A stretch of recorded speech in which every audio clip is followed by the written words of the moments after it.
Choya Sampo Pagyo Trashi Pa Tuche Tempe Chile Yarmoda Pelge Drolo Zampe Zebrache Palde Lame Shabla Solvade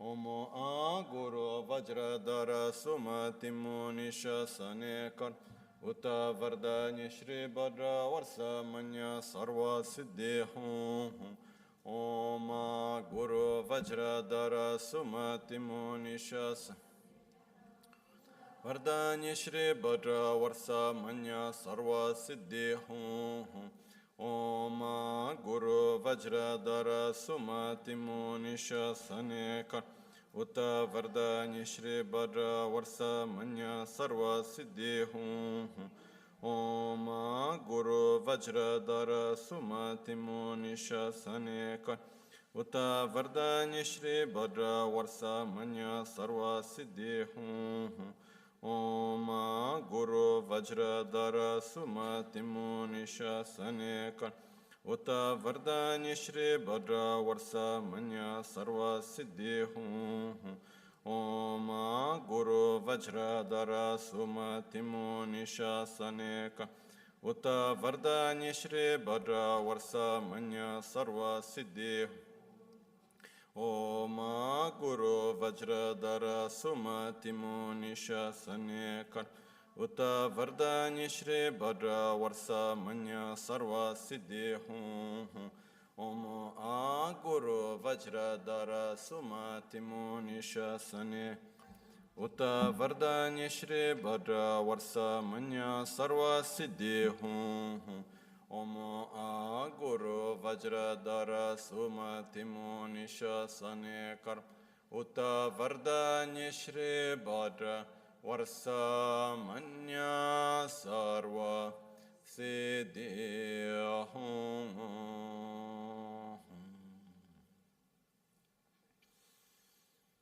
Dagi Chitsun Lama Tuje Che Nyamda Dala Tuje Sikso So Gebe Shesan Dala Tendo So Oyon Sunge Nawa Tsedo So Tseji Ningne Solwa Debe Tse Dechen Korlo Visu Lekshu Ne Yila Sambe Dede Malupa Geme Lungi Drubra Jingi Lo Tsoni Sodan Dikdun Shape Tse Dungi Namke Yinsu Lekshu Ne Lapchen Tsoni Yonsu Tsopa Da Chera Nyetun Chanwara Jingi Lo Chanchu Pargi Ninsen Tukun Tu Niu Peme Siudru Lekshu Ne Chanchu Drube Gegen Kunshi Shi Tungen de la Drubra Jingi Lo Dagi Lo Na Chola Chok Chumi Samchur Ngimba Shiwa Dang Chedan Tumbe Dudun Malupa Beme Lungi Drubra Jingi Lo Dorna Tingne Tsirawa Tamche Dan Techi Pardu Nekaba Tamche Tu Rese Kyamne Lama Kele Me Tukche Chingi Dala Siksu Sol Gongyab Drewe Nyamda Dajala Jitsun Lame Tuje Rabgongne Kudan Sungi Nawa Dralme Tu Nyamsunyome Kesan Tobrashu Kyewa Kundu Yanda Lama Dan Rame Chiki Pela Longche Chim Sadan Lamgi Yunde Rabzone Dorje Changi Kopan Nyur Tobe Shoya Pakyuke Kudan Dagi Lu Pakyuke Sungdan Dagi Nga Tukdan Dagi Yi Tun Yerme Chiktu Chingi Loya Makyuke Kudan Dagi Lu Makyuke Sungdan Dagi Nga Makyuke Tukdan Dagi Chiktu Chingi Om Muni Muni Mahamuni Shakya Muni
shibuki chushimeto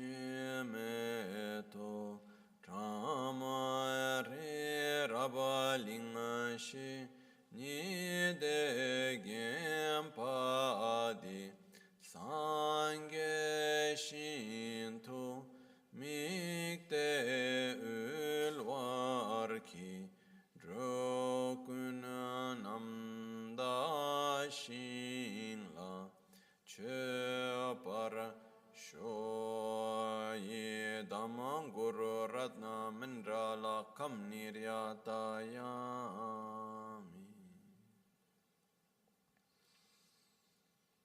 Sangye chedan tsoge chonam la chancho pardo dani kyapsu chi Dagi jinso gibe sonam ki Drola penchira sangye drupar Shoya sangye chedan tsoge chonam la chancho pardo dani kyapsu chi Dagi jinso gibe sonam ki Drola penchira sangye drupar Shoa sangye chedan tsoge chonam la chancho pardo dani kyab Dagi jinso gibe sonam ki Drola penchira sangye drupar sho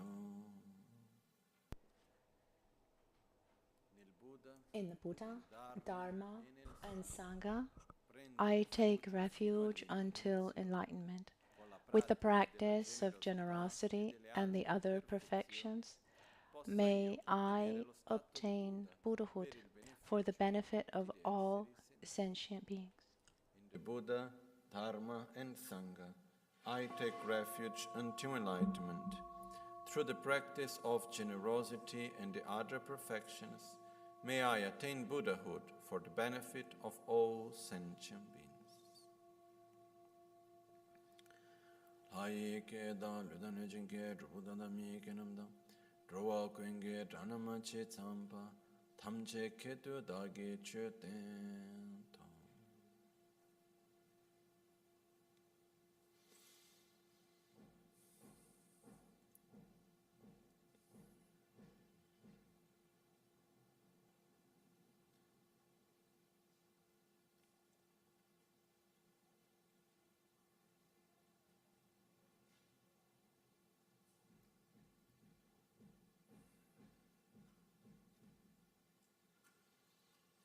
Buongiorno. Good morning.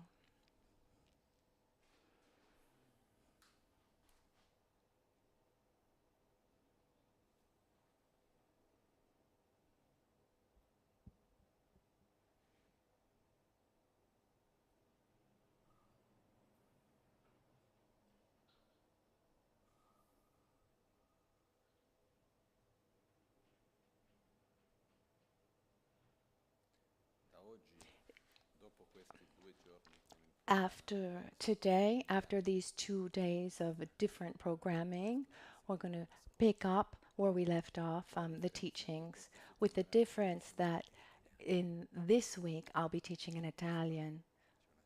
So it's a little bit of a difference for those of you who speak Italian. So this time with the teachings I've done half and half.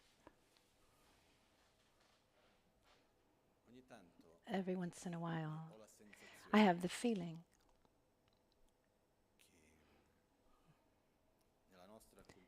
that in our more modern culture, not just Western, but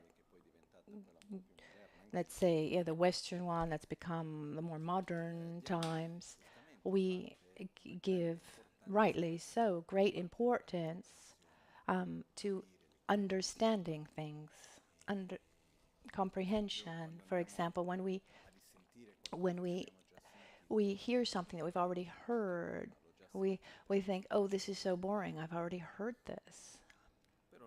But my question is, I mean, what's my objective? Is the objective to transmit knowledge and share theoretical knowledge, concepts?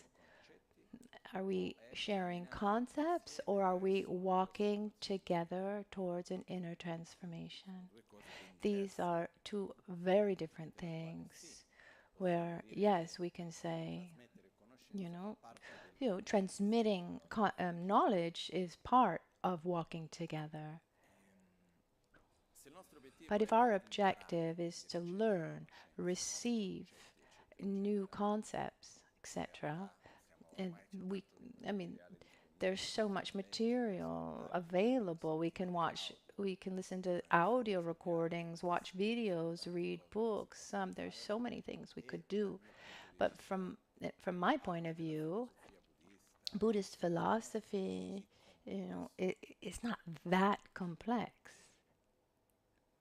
But if our objective is to walk together, the knowledge which is necessary should be accompanied with a personal development of qualities, a transformation of one's own way of thinking and acting, physically, verbally, mentally, and not just where we say, I've understood. Our objective is not understanding, our objective is being. These are two very different things. And I see our path of Dharma not as a line. Often we use the term path, but when we think of a path, our tendency is to think of a straight line. For me, the path is much more similar to a kind of spiral that one goes round, and little by little goes up. And so from one point of view, it might seem like we're turning on the same point, because when you turn around in the spiral, you get back to the same position, with the difference that you're just a little bit higher or lower depending on where you're going, but you're not in the same position, even if it feels like it. So when we repeat something again and again, it seems like it's the same thing, but it's not, because we do it differently. It's a little bit like, let's take an example of a physical exercise or some kind of yoga practice, like the sun salute, for example, which is one of the asanas that's most widely known. Someone who does yoga and does the sun salute every day, early morning, does the sun salute and does it, for 30, 40 years. That exercise, that sun salute that he does today and the one that he did 20 years ago, is it the same or is it different? Theoretically, they're the same exercises, but it's not the same. There's a different awareness, a different experience, etc., etc. So it's not the same thing. And this reminds me also something that someone told me. There was a Westerner who went to study Chinese medicine, and he went to this Chinese master, and he wanted to learn calligraphy. And this master, it's very important. So he accepted him as a disciple to teach him calligraphy. And this student, he already knew Chinese, and so the first day he had him do a very simple ideogram, and then he said, the lesson is finished. Come to the next lesson, and the next lesson he has him do the exact same thing. The third lesson, the same character for 2 years, and he went to lessons often. He had him do the exact same ideogram. And at a certain point he said, no, stop, I've understood. Instead, no, every time he had him redo it. And then one day, he didn't even have to think about how he needed to do it, how he didn't, and, you know, he did it absolutely spontaneously. It came perfectly, and at that point, the master then started teaching him all of the other ideograms, all the other characters, and he was able to do the others just perfectly because he had that training.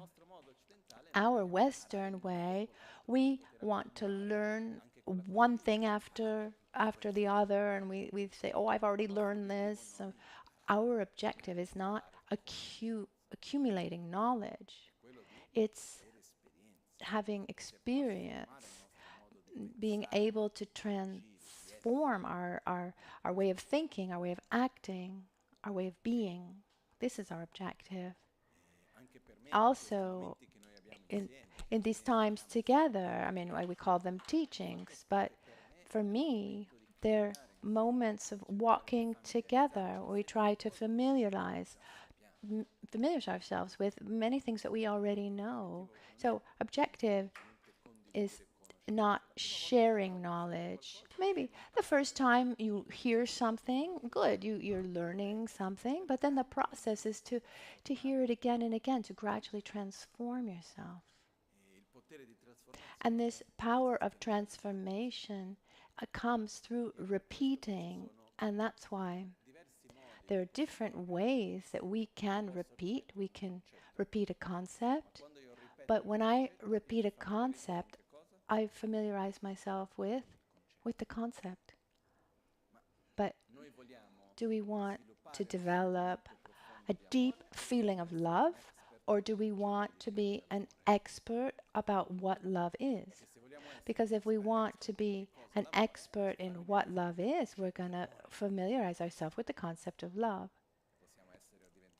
And we can become great scholars, or we can describe and cite great texts in a very academic way. We can explain the importance of loving oneself and others, etc., etc. If we want knowledge, we can familiarize ourselves with the concept. If instead, if what I want is not just to familiarize myself with the knowledge, but I want to familiarize myself with the feeling of love towards myself, towards others, at that point, I need to induce in myself into a deep, sincere feeling of love. And this process of self-inducing, I mean, this is what we call meditating on love. We are tapping into a feeling of love so that we can familiarize ourselves with ourselves. The first case that we saw a few days ago was loving oneself. So deeply, I mean, we love ourselves. There's no one who doesn't love himself. But when we say that love is desiring happiness, is there anyone here who doesn't want to be happy? I've never known anyone who doesn't want to be happy. Not even, not even an ant. An ant tries to avoid suffering, tries to do what's best for him. My master gave this example with the cow. We were in India and they were full of cows, and he said, "You see you see those cows over there? When it's hot, does the cow stay in the sun or does it look for shade? It looks for shade. And when he's hungry, does it look for fresh grass or does he eat dry grass? He looks for fresh grass. So even the cow looks to avoid suffering and looks for happiness. So at the basis, we want to be happy and we don't want to suffer. This is part of our basis, our foundation. So at this point, there's no one who doesn't not love himself. And when we talk about developing love for oneself and love for others, it's about having more clarity about what brings happiness and asking ourselves clearly, okay, I want to be happy, but where do I project my happiness deeply? What is it that I want from my life? And here there are two possibilities. or we live life as as reacting to things that happen. So I try to avoid suffering. I try to get pleasures. I try to resolve problems. I try to live pleasurable situations, and I react to what I find. Somehow I just live life. And another possibility is where I see life, the moments that I live, the encounters, my body, everything that I live, I see it as a tool, as an opportunity, as a means for what? To grow as a person, to better my own qualities, to become more stable, and then help others be better themselves. So the situations that we live aren't lived as an end in themselves, but as a means. What can I learn here? What can I train here in this situation? An example that's given, that I've given many times, is Atisha with his cook. Atisha was one of the most important masters in Buddhism of the 11th century, and after some time that he was in Tibet, some disciples went to him and said, Master, your cook, maybe it's time for him to take a vacation in India. And let's remember that the cook that came with him was from India, from Bangladesh actually, but he came with him, and he just fought with everyone. He had a very bad character. And at this point, I mean, Itisha didn't answer, and then they asked him again, or maybe instead of a vacation in India, which would mean 3 years, 1 year to go, 1 year to stay, 1 year to come back, he he didn't he didn't answer. They said, well, maybe send him on retreat. And then Itisha looked at him and said, who are you talking about? You're not talking about my master of patience, are you? Because let's remember that without an object of anger, we cannot practice patience. So when I find myself in a situation that for me is difficult, I can see that situation simply as something to avoid, or I can see it as an opportunity to practice patience, as a mirror where I can grow. So when we talk about developing love towards ourselves, it's where we clarify what we want. We say, what do I want? What direction do I want to go in? Because let's say things as they are. We're here, and after a while, we won't be here anymore in this body as we know it, this life as we know it, right? It's not that we're not immortal.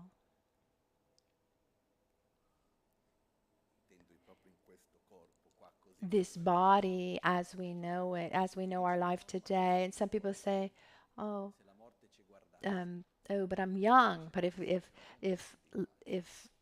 death looked at us in the eyes, he would laugh, because young people don't die. I mean, there are those who die even before they're born. What does that mean? Oh, I could say, oh, well, I'm healthy. Well, what does that mean? Because healthy people don't die either? Oh, I'm rich. And then death laughs even harder. I mean, since when do rich people don't die? Oh, but I'm a good person. I'm a friend of the lamas. What does that mean?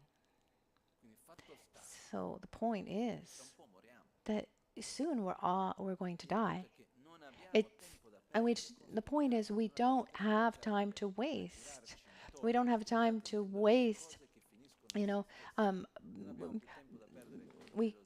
have time to waste with envy and resentment and jealousy, with quarrels. I mean, what are we doing? Soon we're going to die. We're doing the right thing if we want to familiarize ourselves with conflict, with resentment, if you want to be reborn as an angry child.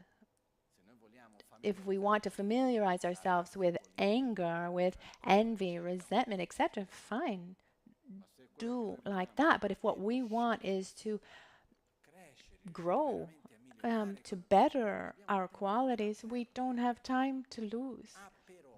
Oh, but no, there is no but. Oh, but you don't know about my problems. You don't know mine. We all have problems here. Is there someone here that doesn't have a problem? And maybe he doesn't have the courage to, to raise his hand. I imagine that we all have problems. But even when we know that some of our behaviors are not good for us, not good for us or for others, we justify them anyway. Oh yeah, but I shouldn't, but what? It's like saying, I take poison. I know it's not good for me. I mean, how can I justify taking poison? Because it tastes good? Because someone else is taking it? There are no justifications. So it's very important to look at ourselves in the eyes and say, in my life, what is it that I want? I don't have space to look around and pretend.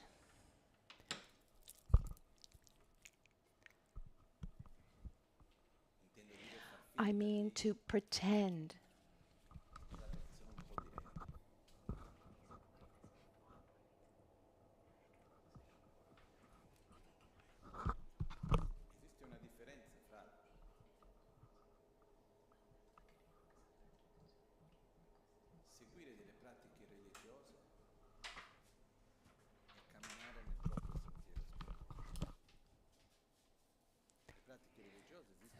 And what about religious practices? I mean, they're there to help us, to help us. But sometimes we just live them as an end in and of themselves. But it's important for us to look at ourselves in the eyes and ask ourselves, what am I doing? Where am I going? What is it that I want?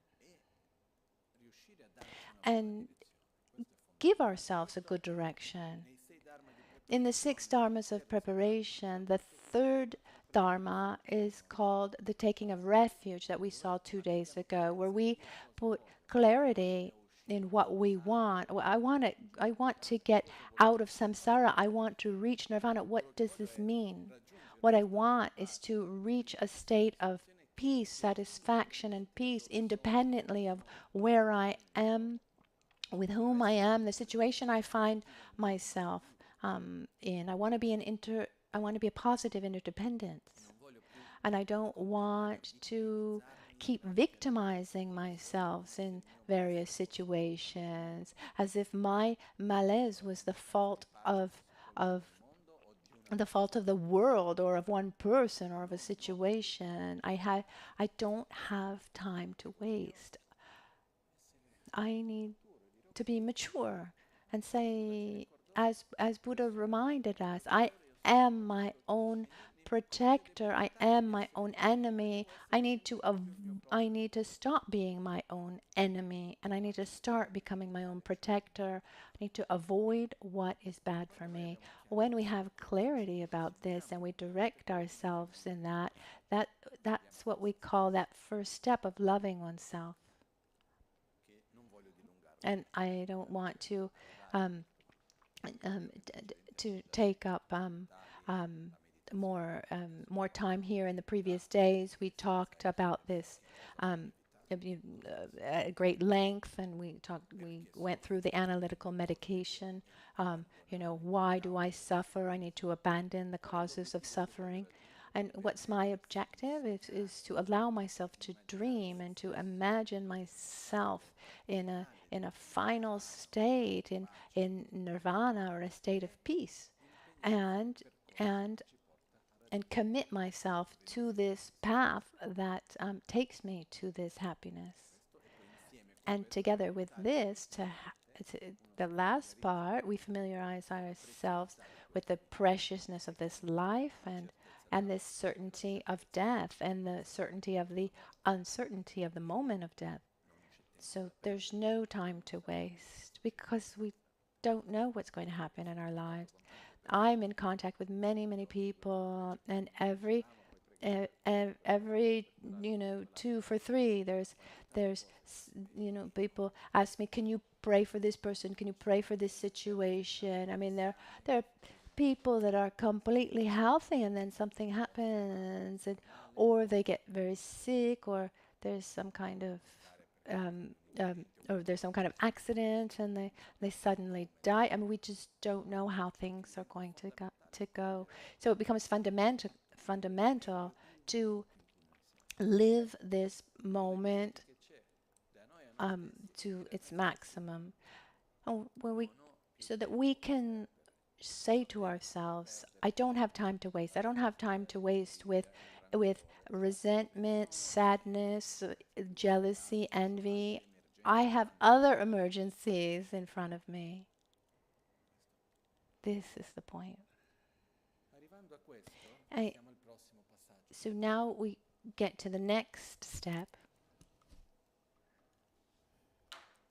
From here we can go on to the next step.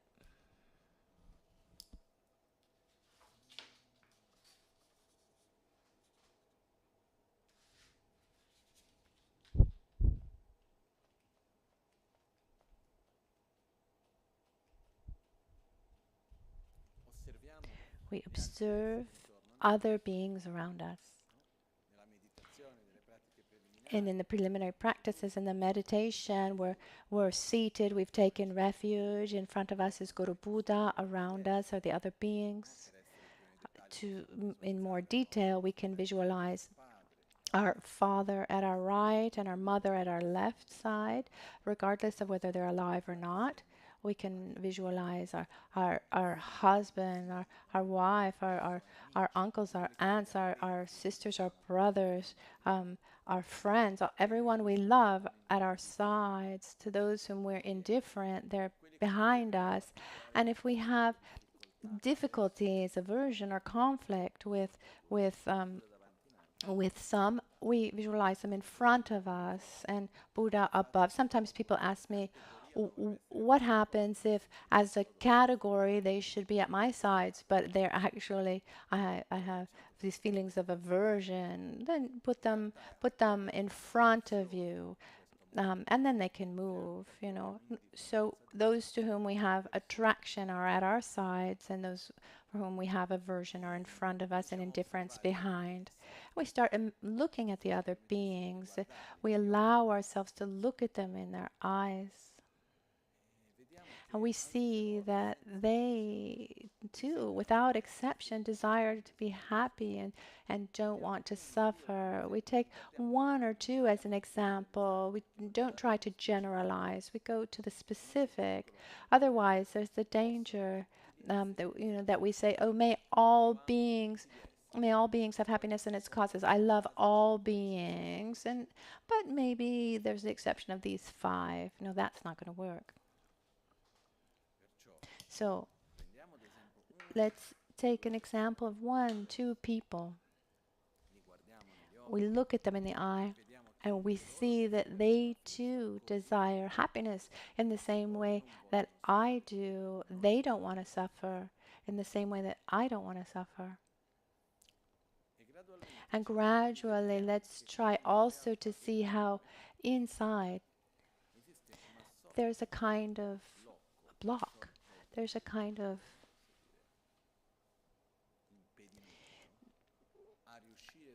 to be able to really see the other and desire his happiness and love him.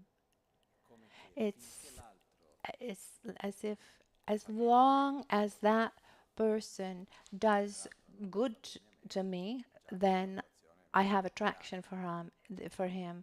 The moment that he no longer does good things for me, then I no longer feel that attraction. I mean, this is the way we have a tendency of relating to people, those who treat me well, I have attraction to them, and instead others that I see as the cause of my suffering, I have aversion towards them. And if I have neither aversion nor attraction, those who don't do anything positive for me or negative to us, so actually we stay trapped, blocked in this deep obsession, this obsession with the I and the my, this obsession of self-gratification.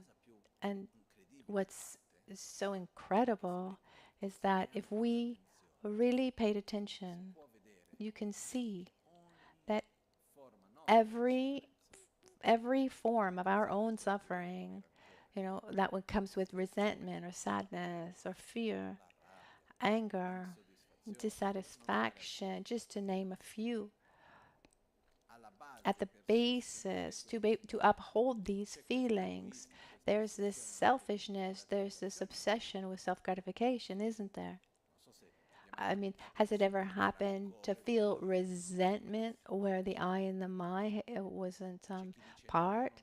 Well, people say, I'm not selfish because my children are more important than me. Yeah, because they're your children. Remembering that the my is an extension of the I. So what happens is, the more we're obsessed with the I and the my, with this self-gratification, the more we live the world through this filter, and at the end of the day, the more we suffer.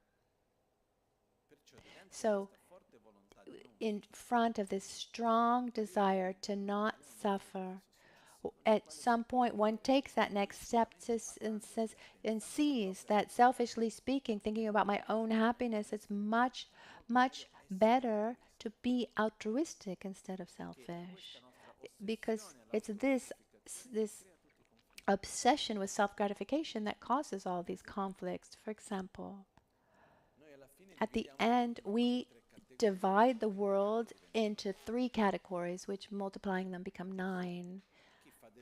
Those who do good things to me is my friend. He who does bad things to me is my enemy. Obviously, good and bad is what we perceive as such. And he who does neither good nor bad to me, I'm indifferent to him.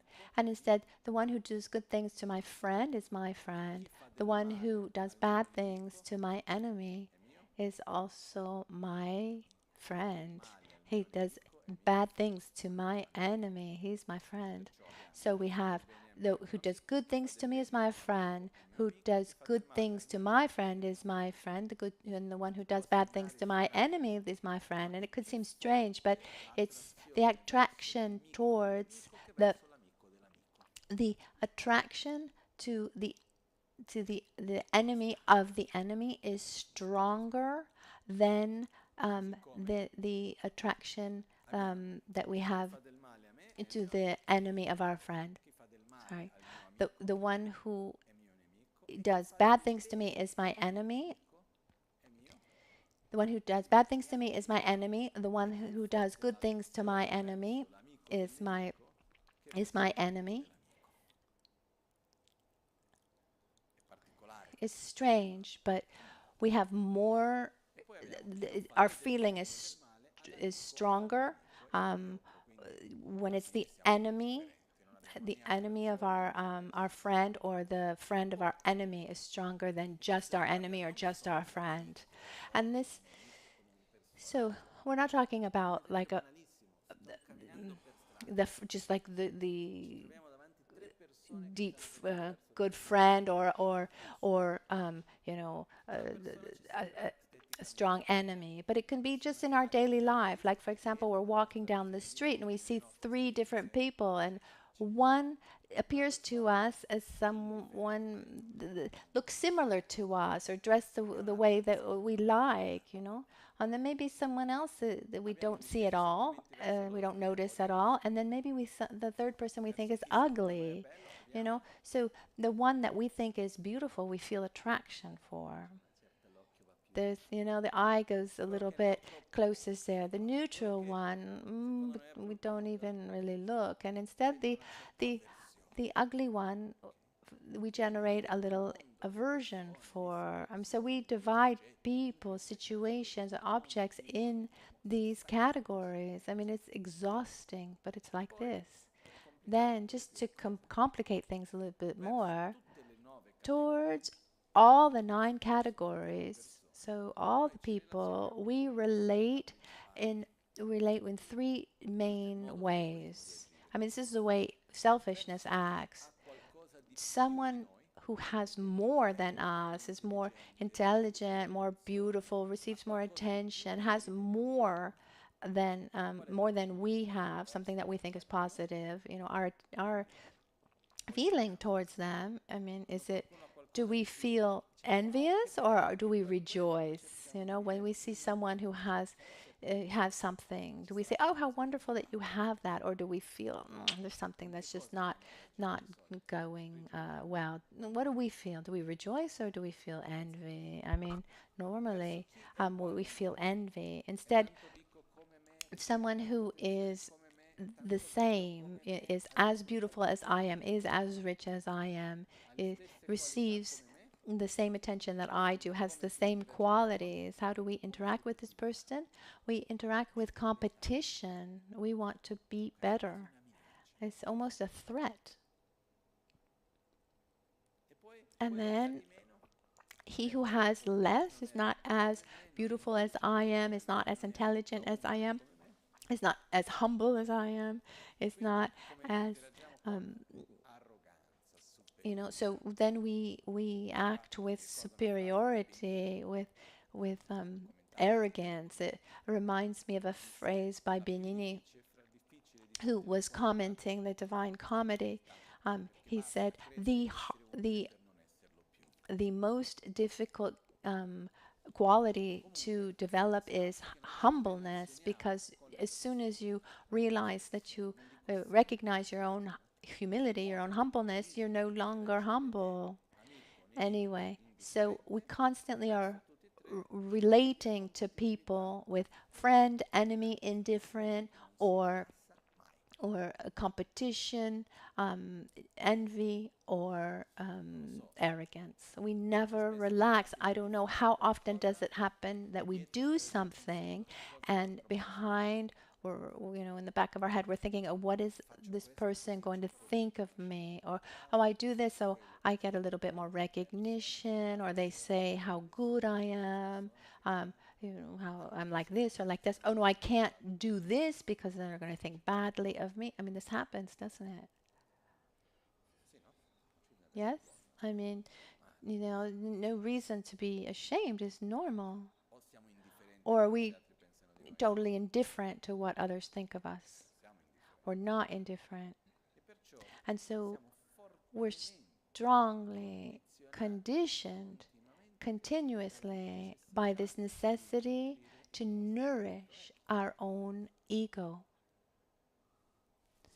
We have this strong dependency, and a danger also, because when we walk along the spiritual path, and we dedicate ourselves to prayer or to meditation, karma yoga, or whatever it is, or we start studying the Dharma, or helping other people, being generous, many wonderful things. But there's a very subtle point we need to be very careful of, and it's this subtlety between, do I want to be the person who helps, or do I want to help? Do I want to be the generous one, or do I want to share something with you because I want to help you? It's true. It's much better to nourish your own ego with virtuous acts. So on one side that's good, but along the path, little by little, we need to purify, to clean up our motivation. And here come into play what we call the 8 mundane dharmas. My way of seeing them, there are 8 aspects that we practice perfectly. These are the 8 mundane dharmas. Let's say that we've already deeply realized them and now we need to abandon them. They are, it's, it's about doing something that is mundane based on selfishness. I do something because I want to obtain my object of desire. So I'm happy when I get my object of desire. I'm unhappy when I don't get my object of desire. Then we have, I'm happy when I have a sensory pleasure. I'm not happy when I'm not able to get that sensory pleasure. I'm happy when people speak well of me, and I'm unhappy when people speak ill of me. I'm happy when I receive praise and have a good reputation, and I'm unhappy when I have a bad reputation. Are we able to practice these well? The first, are we happy when we get an object of desire? Yes. Can we be sad and disappointed when we're not able to get this object of desire, when things go in the opposite direction of what we want? Or when we get a sensory pleasure, we're happy. When we don't get it, we're unhappy. When we have a feeling of recognition. So when someone praises us, we're happy. When someone criticizes us instead, we suffer. We're not happy. We practice it all to perfection. But these should be abandoned, because at the end of the day, this reliance on our image, this reliance on having to nourish the I on the my, is what keeps us absolutely tied to a state of suffering. So selfishly speaking, it's better to be altruistic. I say this for a simple reason, that if we looked at ourselves with a certain amount of sincerity and we asked ourselves, am I or am I not selfish? Am I obsessed with my self-gratification or not? When I need to make a judgment, what's my reference point to judge someone or something? The I and the my, or the common good? It's the I and the my. When I need to make a choice, what's my reference point? The I and the my. So I'm selfish. That's it. So how can I develop altruism if I'm selfish? Because apparently they're two opposite things. And here there's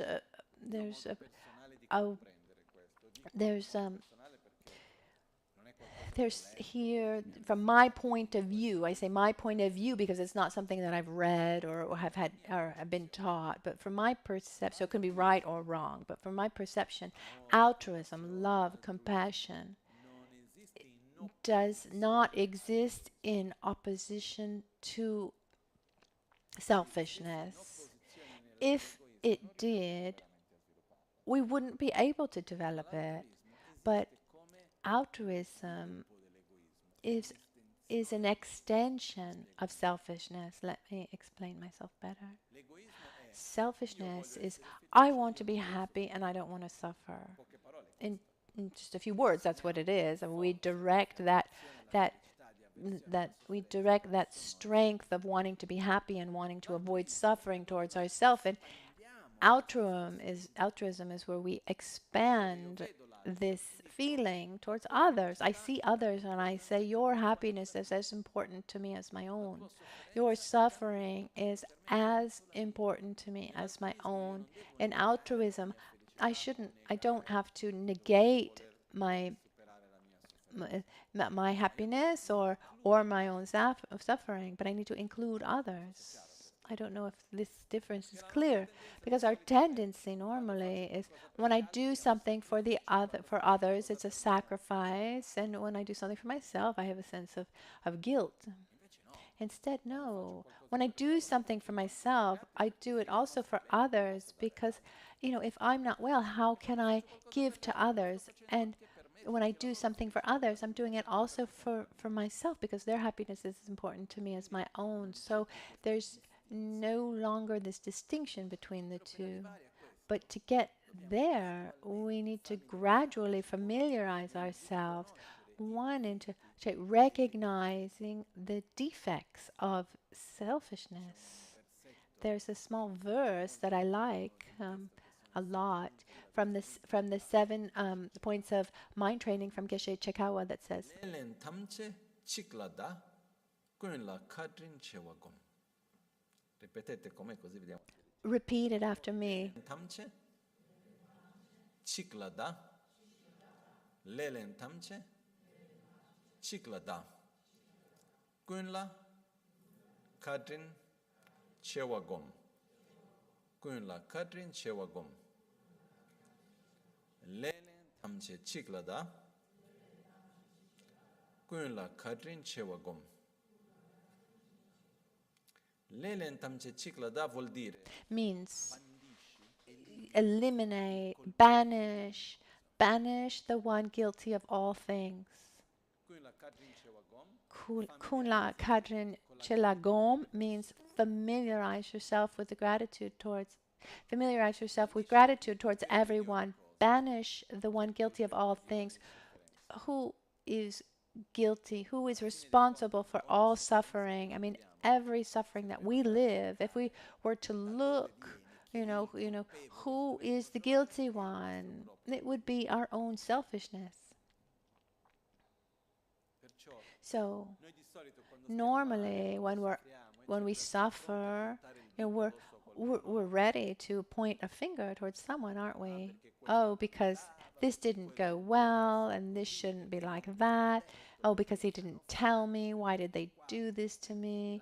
Because here, because there. I mean, we're the perfect victims. Every time it's someone else's fault. But if we're able to go a little deeper, there's also a saying that says, it's a Western saying, says, remember, when you point your finger, there's one finger pointed forward and three pointing back at you, so I suffer not because there's this, that, and the other, but because my way of interacting with the world is unhealthy. And here, there's my theory that I'd like to add here.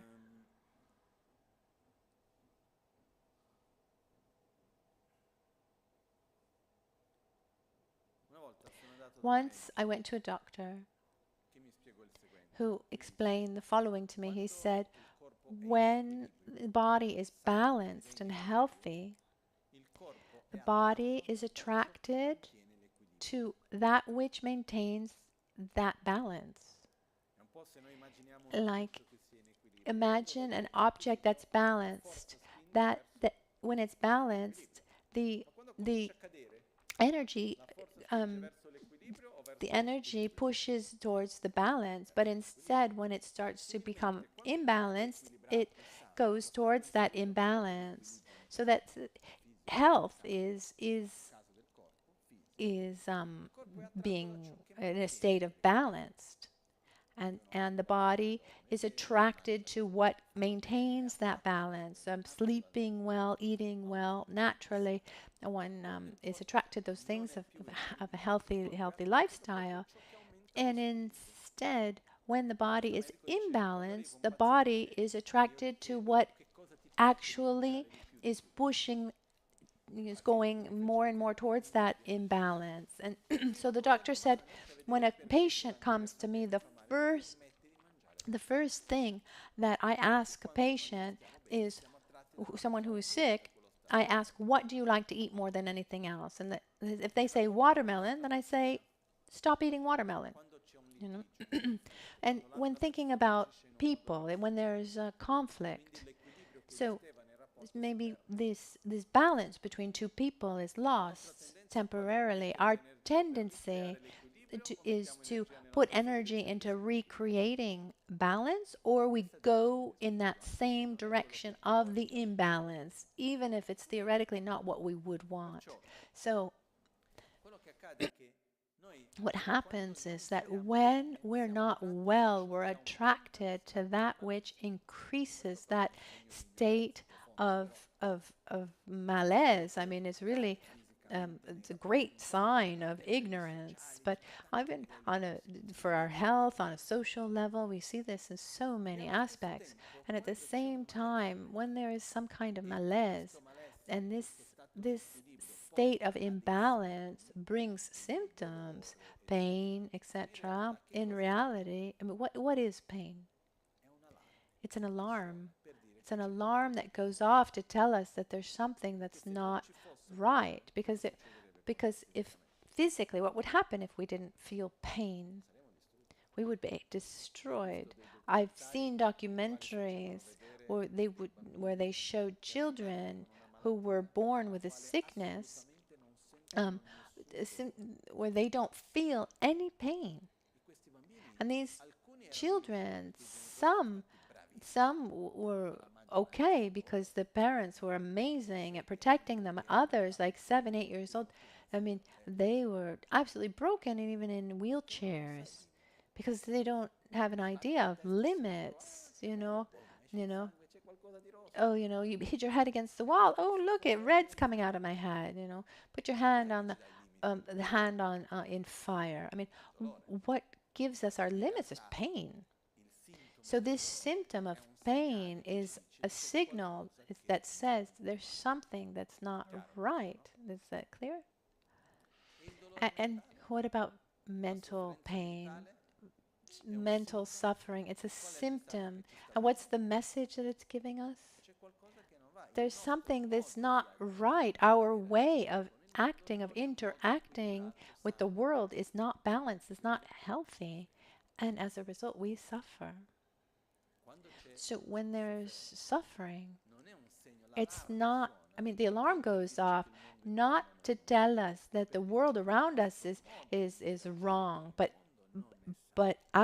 instead our way of reacting and acting, interacting with the world is unhealthy. Because if the alarm was to tell us that the world is wrong, then we could just change situations and be fine. But that doesn't happen because most of us who live in this part of the world, we have external material conditions, a little bit, perfect. I mean, we're not missing anything. We're not lacking anything, and yet it's not enough. So when we have this balance that generates more imbalance, our way of acting and thinking, it's this enormous attachment that we have to how we think things should go. It's this attachment of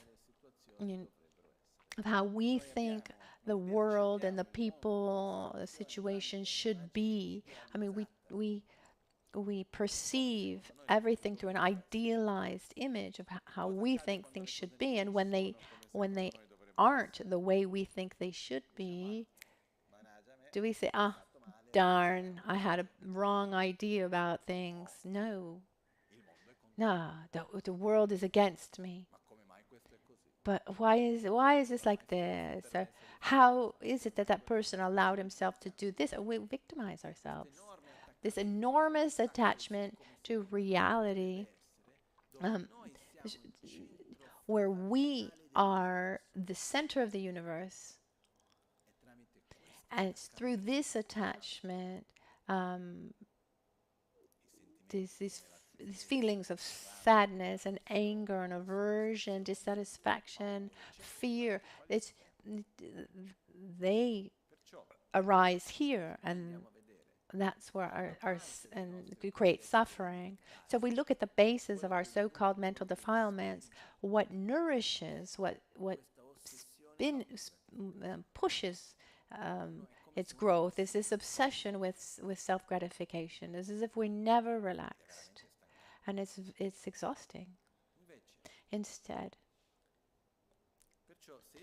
if I want to be well, I need to overcome this obsession with self-gratification. But to do this, it's a little bit tricky. How can I say in Italian?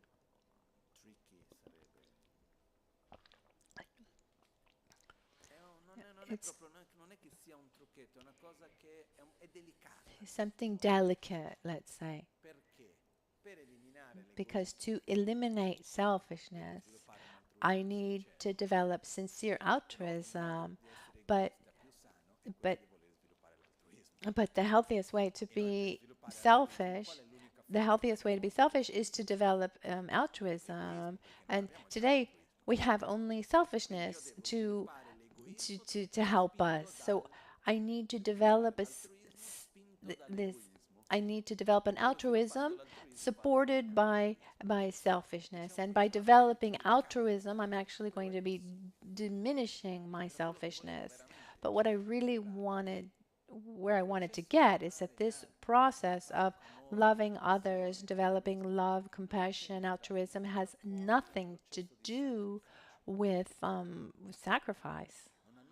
Has nothing to do with the idea of sacrificing oneself for the world.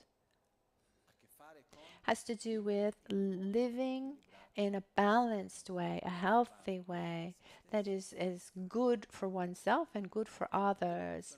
Of all the people that I've known up to today, the most balanced, happiest, joyous were they were the most altruistic. The unhappiest the unhappiest ones were the most selfish, independently of the material resources that they had. So it becomes fundamental for us in this phase to begin to follow a path of opening our hearts, loving others, and seeing others. There's a part of meditation, visualization, recitation that we'll explain. But before that, we need to begin, first and foremost, by seeing how we can open our hearts to others. First of all, I can't love someone if I don't see that person. I need to allow myself to see others.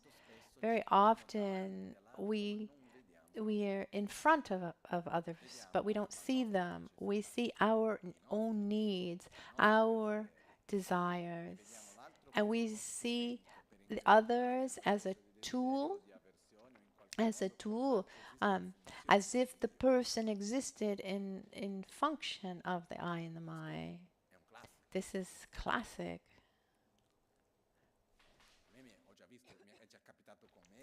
It's happened with me. I've seen other cases where, when I'm not well, for example, I need silence. If I'm not really well, luckily it doesn't happen often, but the times it does happen, simply I just need to be alone. If there's, certainly in that moment, I don't need to verbalize and chat about it. No, just leave me in silence, and after a while, I'll get better. And it's happened a couple times. Oh, Lama, I see that you're not well. What's wrong? Or some ask, no, everything's fine. Don't worry. Okay, and it respects and everything's fine. No, others say, no, no, no, tell me, you can trust me, what's wrong? I mean, it has nothing to do with trust or not, I just don't feel like it. They say, tell me. At a certain point, so, oh, you don't even let me help you, and that person is upset. So one needs to get out of his own state to help the other who is feeling disappointed, because sometimes, we don't want to help. We want to be the one who is helping. We want to nourish our own ego by helping. Is that clear? Because if my objective is to help, and and and I see that what I offer to do doesn't help, then I just move on. I don't get upset that you don't allow me to help. Instead, we have this need to be the one who helps and nourish our ego.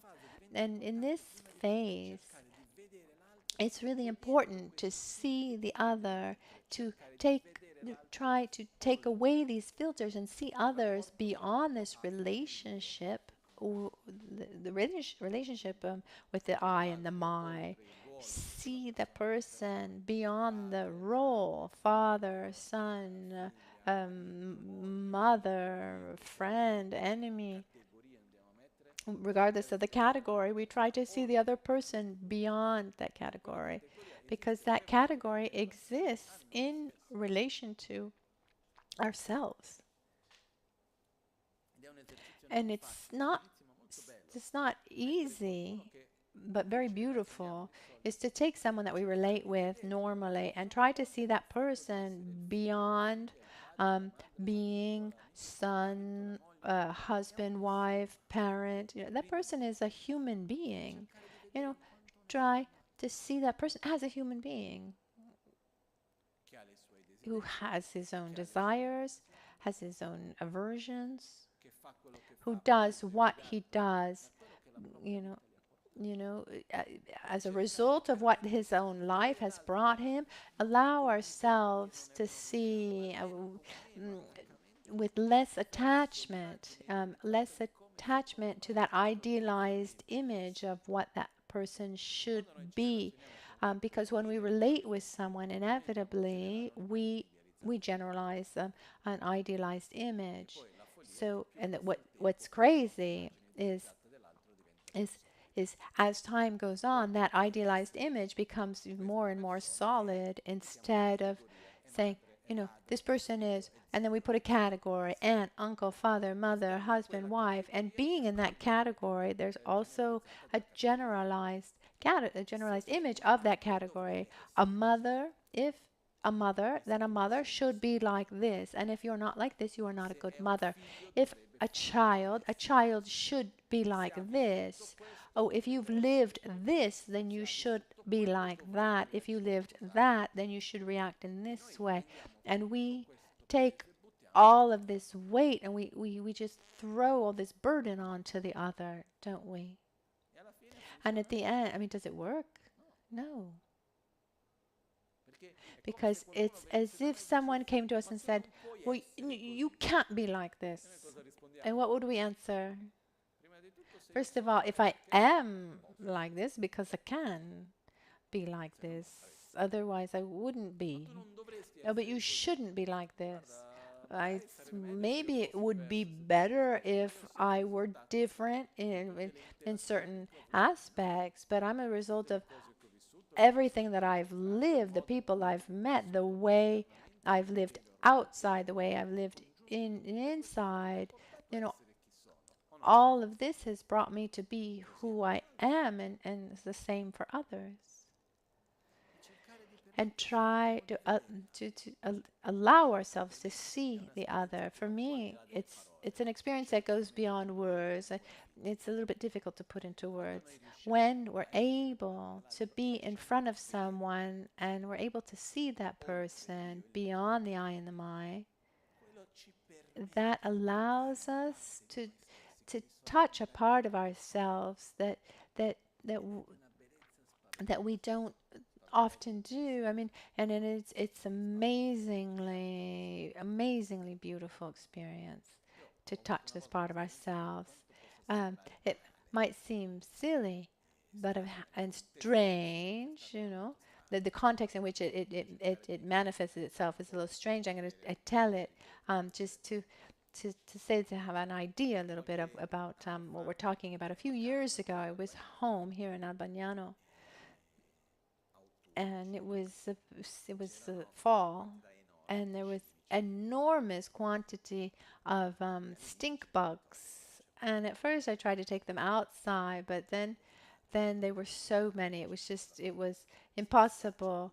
so I said, okay, welcome. I mean, and then if you accidentally squish, if you squish them, they smell bad. Maybe they make a little bit of a poop on the curtains, but they're fine. So at a certain point, I was taking a shower and I was drying myself, and I see a little stink bug that was drinking a little bit of water by the sink, and I don't know why, but I just saw that little being, and in that moment, it's as if, I mean, I was able to see it, and it had nothing to do with whether I liked it, didn't like it, want it there in my house, didn't want it there in my house.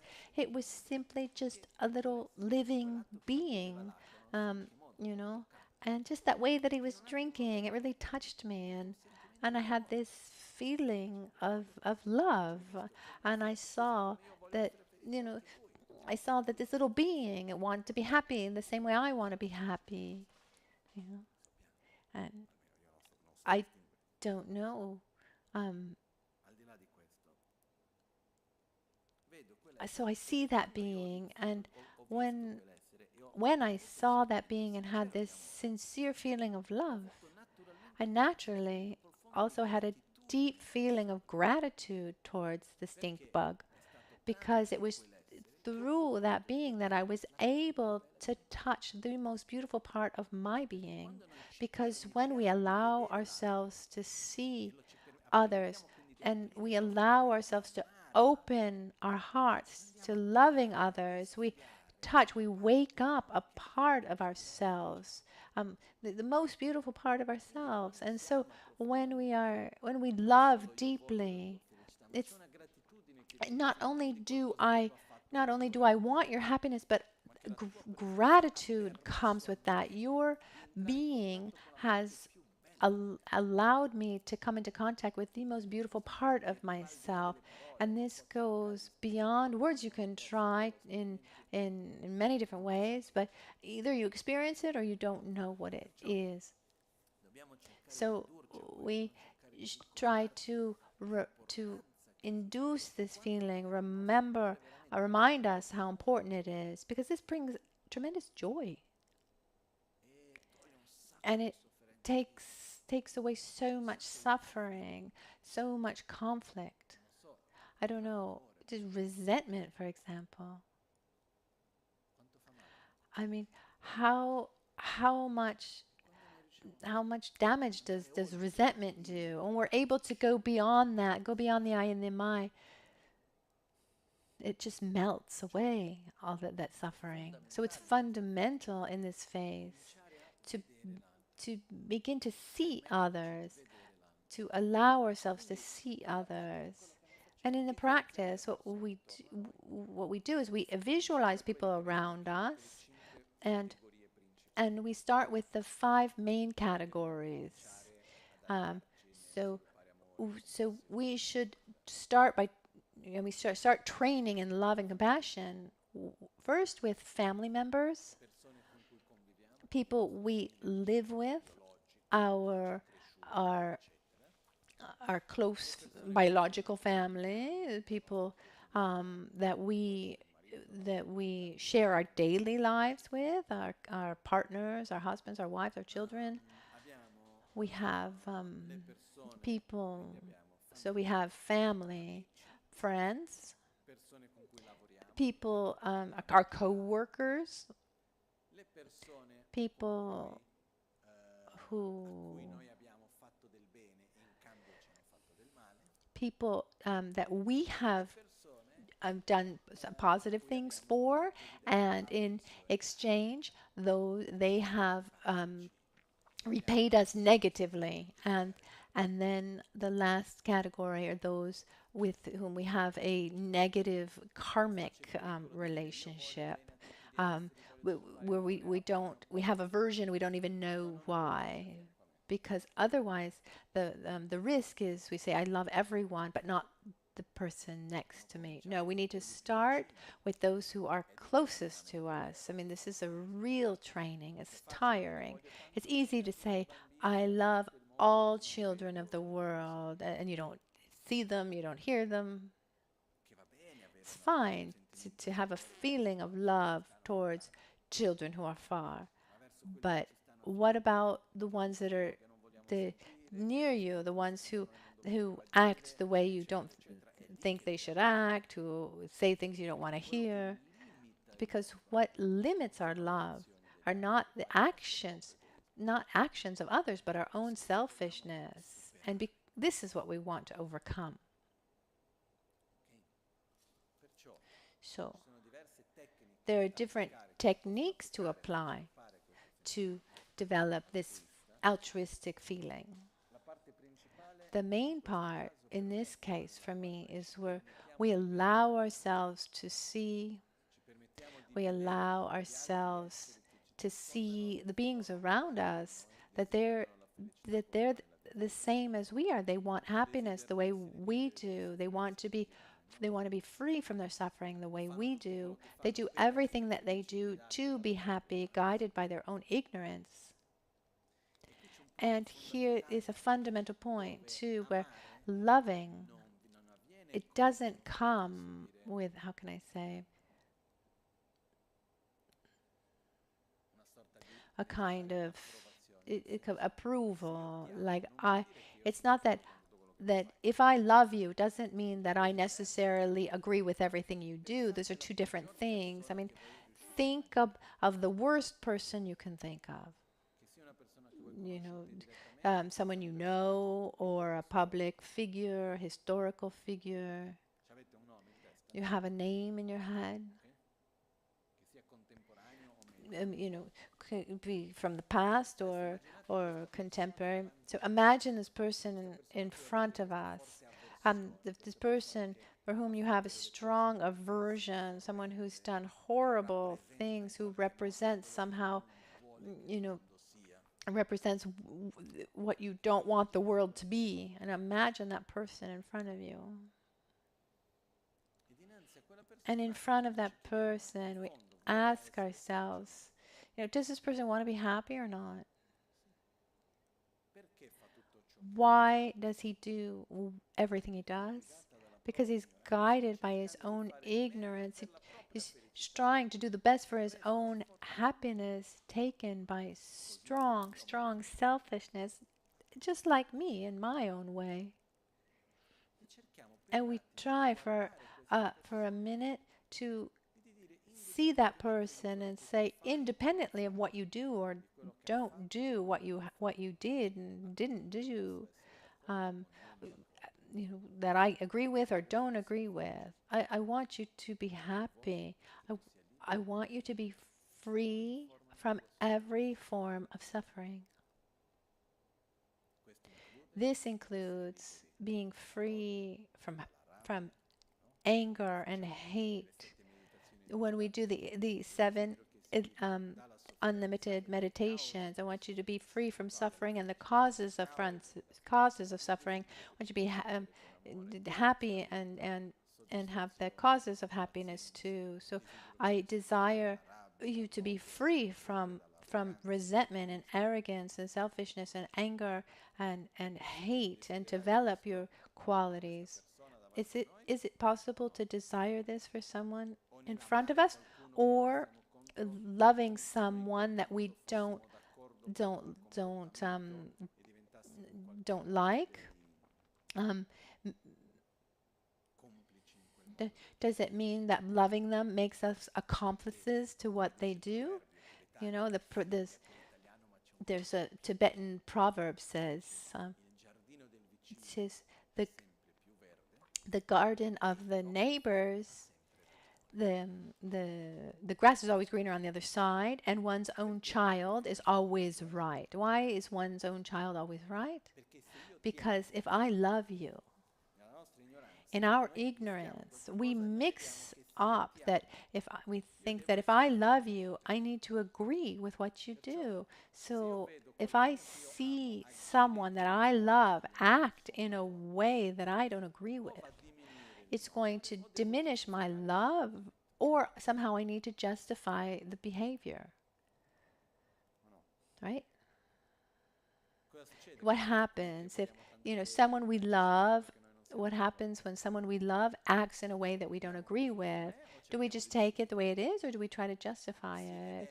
It's true, but did you see what we had to go through? And it wasn't like that. His intention was different. Or someone, you know, or if someone does something that someone we love does something we don't understand, we say, "Oh, well, certainly he must have had a reason." And instead, if someone that for whom we have aversion for does something positive, we say, "Oh, but you don't know what's behind it. Don't trust it."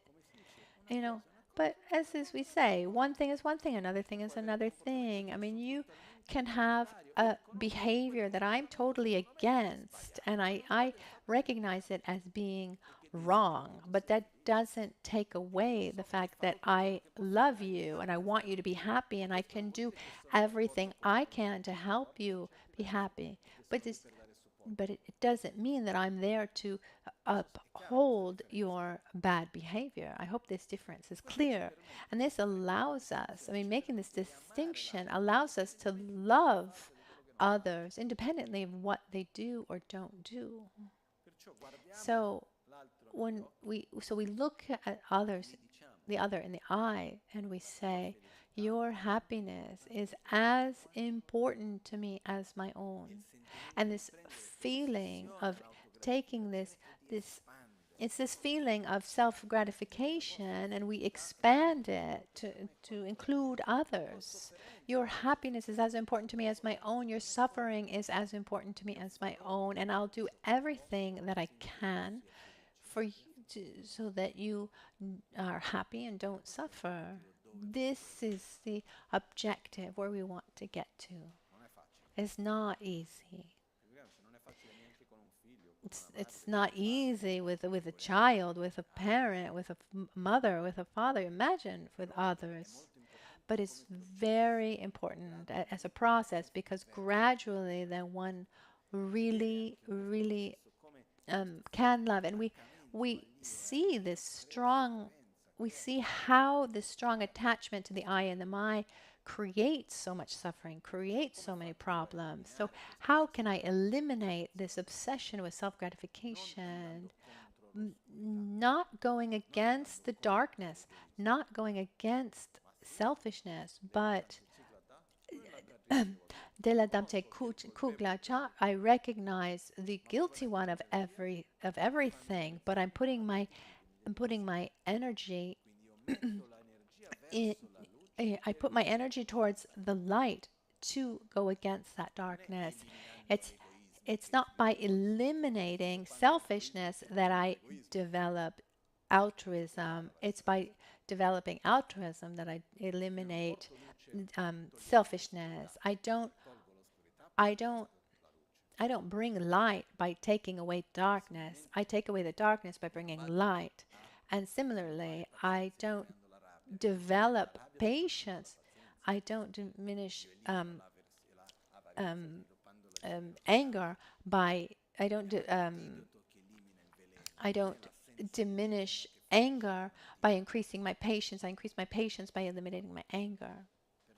So a fundamental point along our path is opening our hearts sincerely, allowing ourselves just a moment, and then more and more, just go beyond the I and the my, and to see others, to love others without fear. It's strange, but every once in a while it generates fear, as if, loving you truly, as if I'm no longer protected. I'm in a situation. I'm vulnerable. No, but that's not true, because sincere love and compassion brings a marvelous inner strength. Like, it's not true that sincere love makes us fragile. No, it brings great inner strength, and the basis of the whole path that comes after is this sincere love for self and others. It's not. It's it, and it's a continuation of love for ourselves. It's not a parallel path. And when we open our hearts to loving others, it brings us it can bring a strong feeling of impotence and unease. I mean, how many times have you tried to help others? Have you seen someone close to you? I mean, we have seen people close to us, who weren't well, who aren't well. We've tried to help that person get out of his suffering, doing things for that person. And no matter what we have done, what we did for that person, were we ever able to make that person happy? I mean, I've never been able. I don't. Maybe there's someone out there who has, but no. I mean, and why? Because our happiness, our suffering doesn't depend on others. I mean, it would be marvelous if we had this ability, to take away someone's suffering or increase their happiness. And if it were like this, the the more evolved beings would do it for us. We'd say, "Okay, Buddha, come here, bring me more joy, take away my suffering." It's not possible. And somehow inside we have this feeling of impotence, you know. Um, you know, or sometimes we feel like maybe we can do it. We can do it, and then we try, it doesn't work, and then we say, everything that I did for you, and you're still not happy.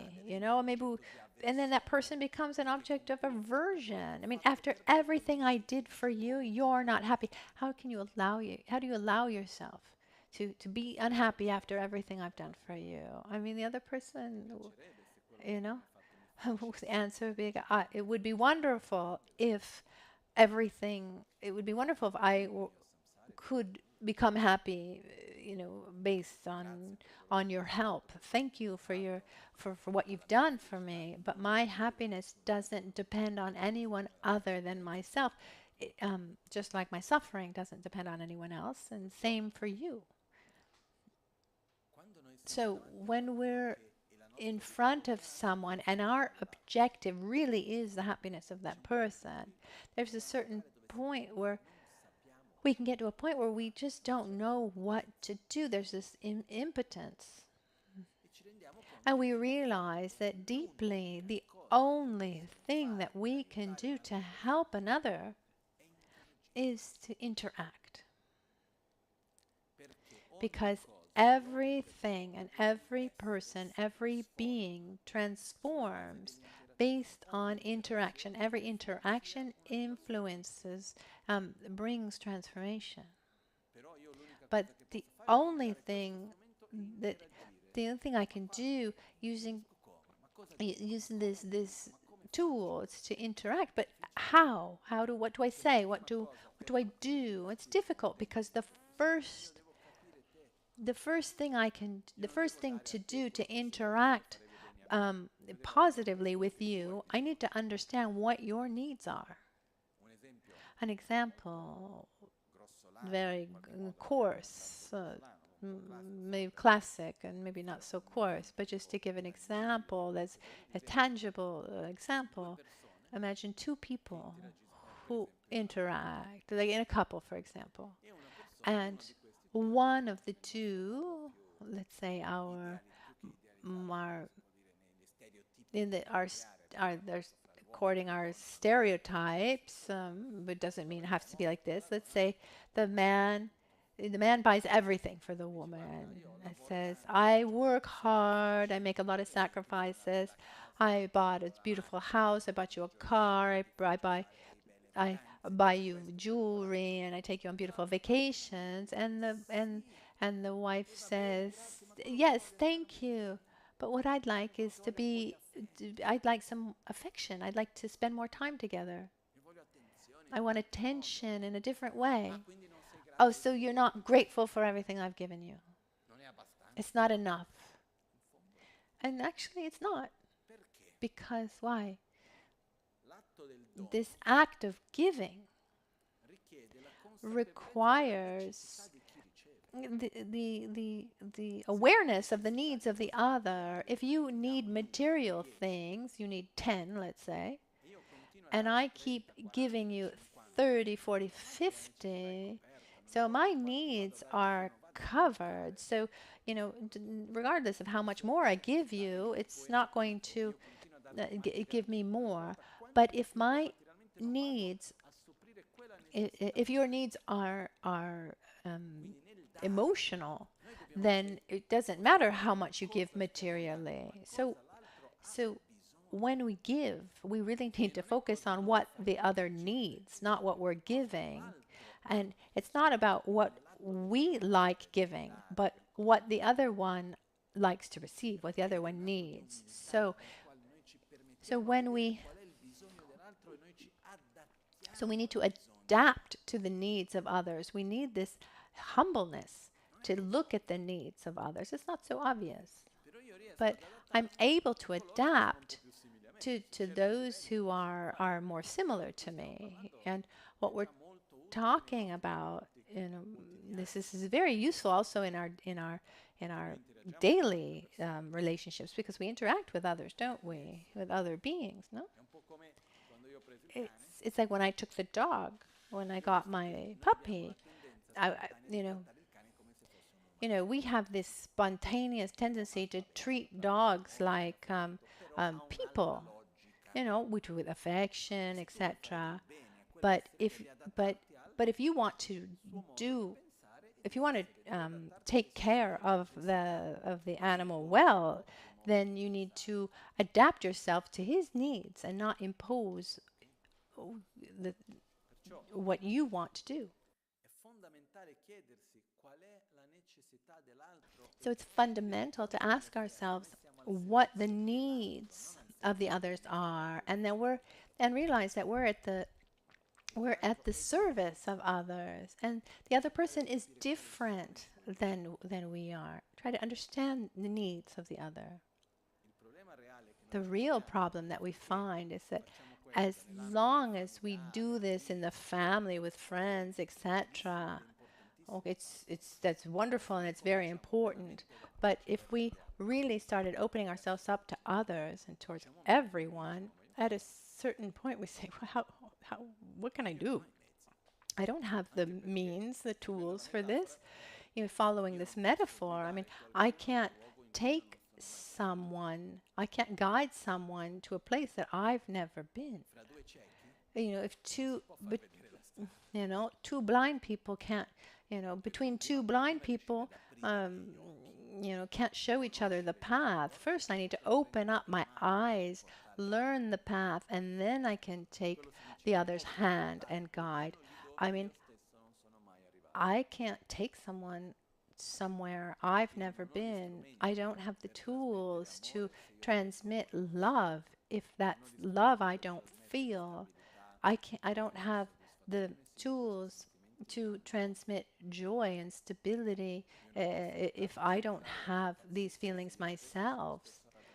I can't transmit patience if I'm often angry myself. So we're in front of so many beings. I mean, let's say things as they are. The world we live in, is it in a good state or not? And when we look around, the way that the people's lifestyles, what's happening, is there more joy? Is there more peace? Or is there more malaise and more conflict? In your opinion, unfortunately, there's more malaise. The world isn't in a good state. And one asks oneself, well, what can I do? In reality,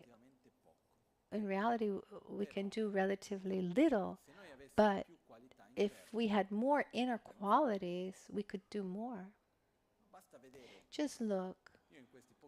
In these few years of life, I've seen a few people with marvelous qualities who are able to touch to touch the lives of so many people, you know, and do so much good. If I look at the life of Lama Michel Rinpoche himself, I mean, what he what he did just innumerable times, he touched the heart, touched the heart of so many people, and and and, and gi- give meaning to people's lives. I mean, for us, if we're able to do that with one person, it would be marvelous, you know. But there are people on on the planet, and thanks to their qualities, they're able to to influence positively so many beings, not for what they did, but for what they are. When we think of historical figures, Mahatma Gandhi or Mother Teresa, they were able to touch the lives of so many people. There are also their own actions, but their being allowed them to touch so many people. It's not because I mean, Mother Teresa didn't help many because she was rich, and Mahatma Gandhi, you know, wasn't able to help so many because he had a lot of power. No, it was for their inner qualities, and th- here we see this necessity, this great need to develop inner qualities. I need to develop my own inner qualities to then be able to help others develop their own. So my priority is the well-being of everyone, but how can I give something that I don't have? So may I become a Buddha. May I develop my qualities to their maximum potential, and overcome every malaise, suffering, conflict, inner defilement. May I become a Buddha so that I can help every being do the same and get out of his own suffering. And this is what we call the mind of bodhicitta. Bodhi means enlightenment. Chitta means mind. It's the mind of enlightenment. Bodhicitta, the mind of enlightenment, this deep inner state that has at its basis this feeling of sincere love and compassion for others that is united with a strong trust in one's own capacities, one's own abilities to develop one's own qualities to their maximum potentials to reach enlightenment. Um, and just giving you an analogy, and maybe 25 years ago, I read a story about a woman, can't remember her name. I was in India, and once a week I would receive these news magazines. I would read Time and Newsweek. And one day, there was a story. They were very similar, very small story.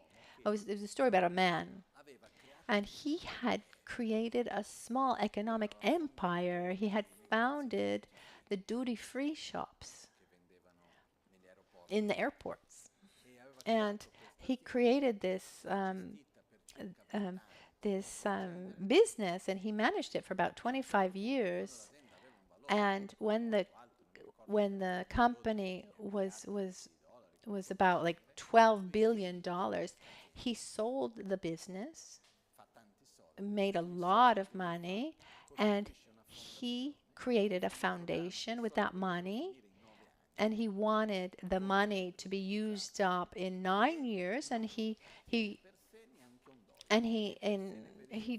didn't keep a dollar, not for himself, not for his family, and he kept this business. He kept this business.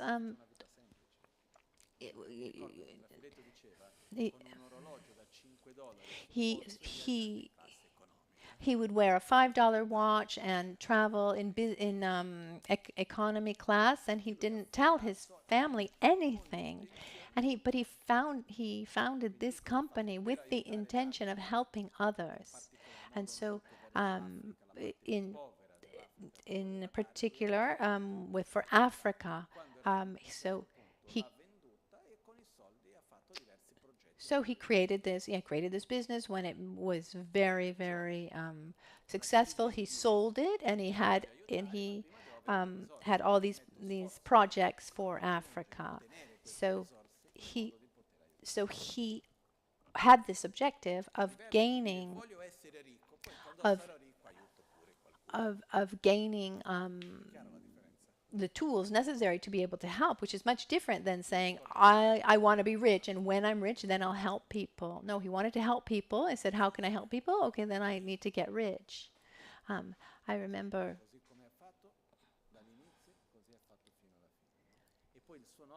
And he did it all anonymously, but then he didn't want anyone to know about it, not even his family. I was very impressed by this story. And so bodhicitta is very similar to this in the sense that it's wanting to develop something in order to give it to others. So it's not, may I become a Buddha, and once I become a Buddha, I'll help others because otherwise I'll get bored. No, the idea is I want to help others, and the only real tool that I can have is by developing myself. So why do I want to meditate? Why do I want to develop my qualities? I want all of this because I want to help others, and I can't help anyone else if I myself am not well. So the prayer that we say, this verse that we recite every morning when we say, in Buddha, Dharma, and Sangha, I take refuge until enlightenment.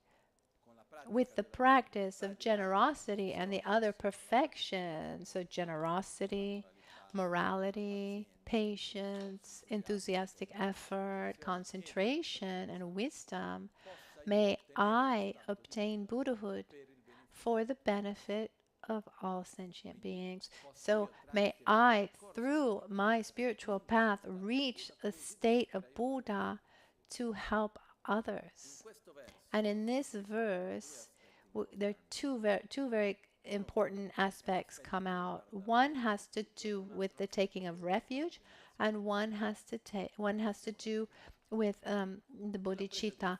In the taking of refuge, there are two types of refuge that we didn't explain the other day. There's the refuge of, there's causal refuge and resultant refuge. Gyui kantro et drebu kantro. So refuge, causal refuge, refuge of the cause, and refuge of the result. So causal refuge is what we did at the beginning, where we take refuge in Buddha, who shows me the path. I take refuge in Dharma, that is the actual path to follow. I take refuge in the Sangha, that is the spiritual company along the path. And the refuge of the result is I take refuge in the Buddha that one day I will become. In other words, I take refuge in my own potential of enlightenment, the Buddha that I one day will become. I take refuge in that pure state of mind, free from mental defilements, that pure Dharma, in the realized Dharma. I look towards the future and I bring that future into my present. I take refuge in the Sangha that one day I will become. My ability to guide and to uphold and help others. This is very important, because when we talk about our path, it's not enough to have faith in Buddha, Dharma, and Sangha. We need to have faith in ourselves too. So when we talk about Buddha, Dharma, and Sangha, taking refuge until enlightenment, it's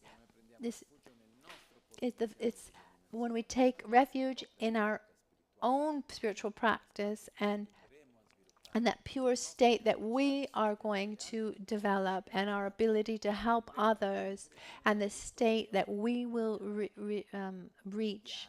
This is the resultant the resultant refuge. So we concentrate on the future, but that concentrating on the future reminds us also that the image of Buddha, when we see, is not someone outside whom we um, it was, it is a being, that we can ask for blessings, but it also represents a, a, a kind of mirror showing us our reflection of ourselves in the future, what we want for ourselves. It's like I I it's like I go to university and I go to medical school, and then see I see a doctor and I want to be like him. I see the doctor and I say, sooner or later, I'm going to get there too. So she represents not just the one who teaches me, but what I want to become. So the Buddha is not just the one who guides us, but the actual state of what we want to reach and develop. Then, and in the mind of the bodhicitta, this strong intention to develop our inner qualities to benefit others, there are two types of bodhicitta. It's called Mönsem e Juksem. Mumpa Semkye is the bodhicitta of aspiration. Jukpa Semkye is the bodhicitta of action, or translated, engaged bodhicitta. It's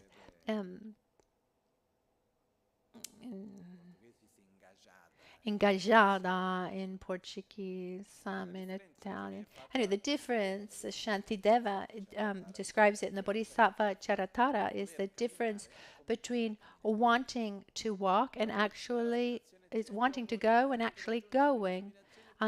So one is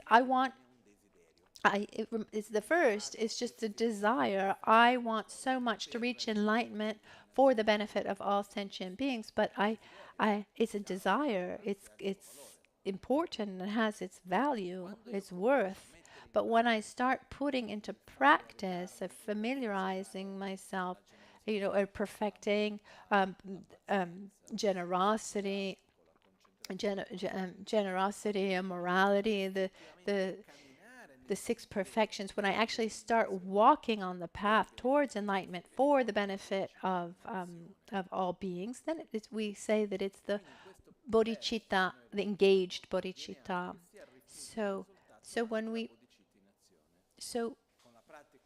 this verse, with the practice of generosity and the other perfection, so by familiarizing myself, by practicing the six perfections, may I reach Buddhahood for the benefit of all sentient beings. So this verse doesn't just give us the direction, but reminds us what we need to do. If we want to benefit others, we need to develop more generosity based on love.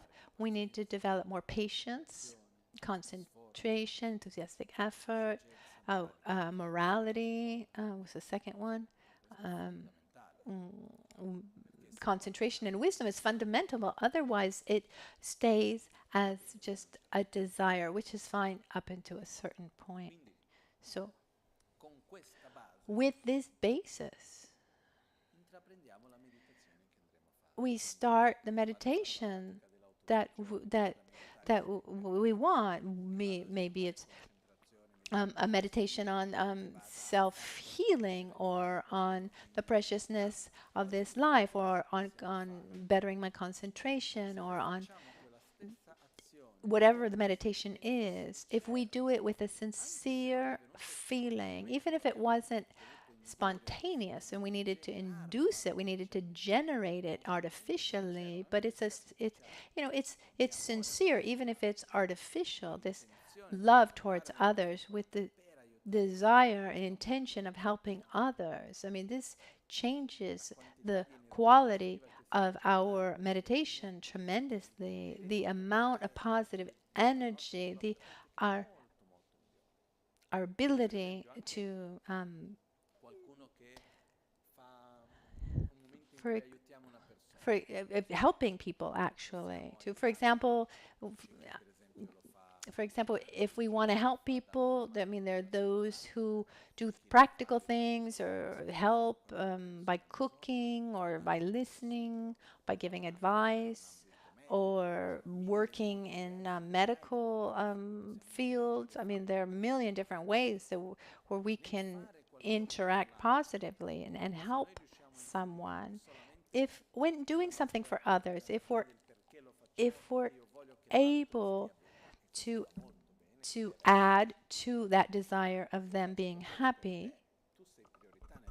You know, if I'm doing something for you, you are a priority in my action. But not just that, but may, through this positive energy, the merits that I create, may I use this positive energy to reach enlightenment for the benefit of all beings.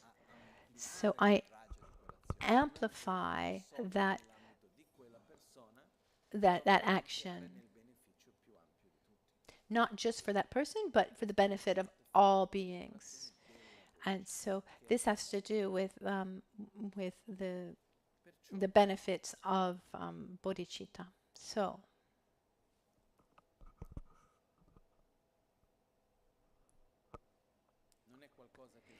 it's not something that we develop from one day to the next, but there's something that I'd like to highlight.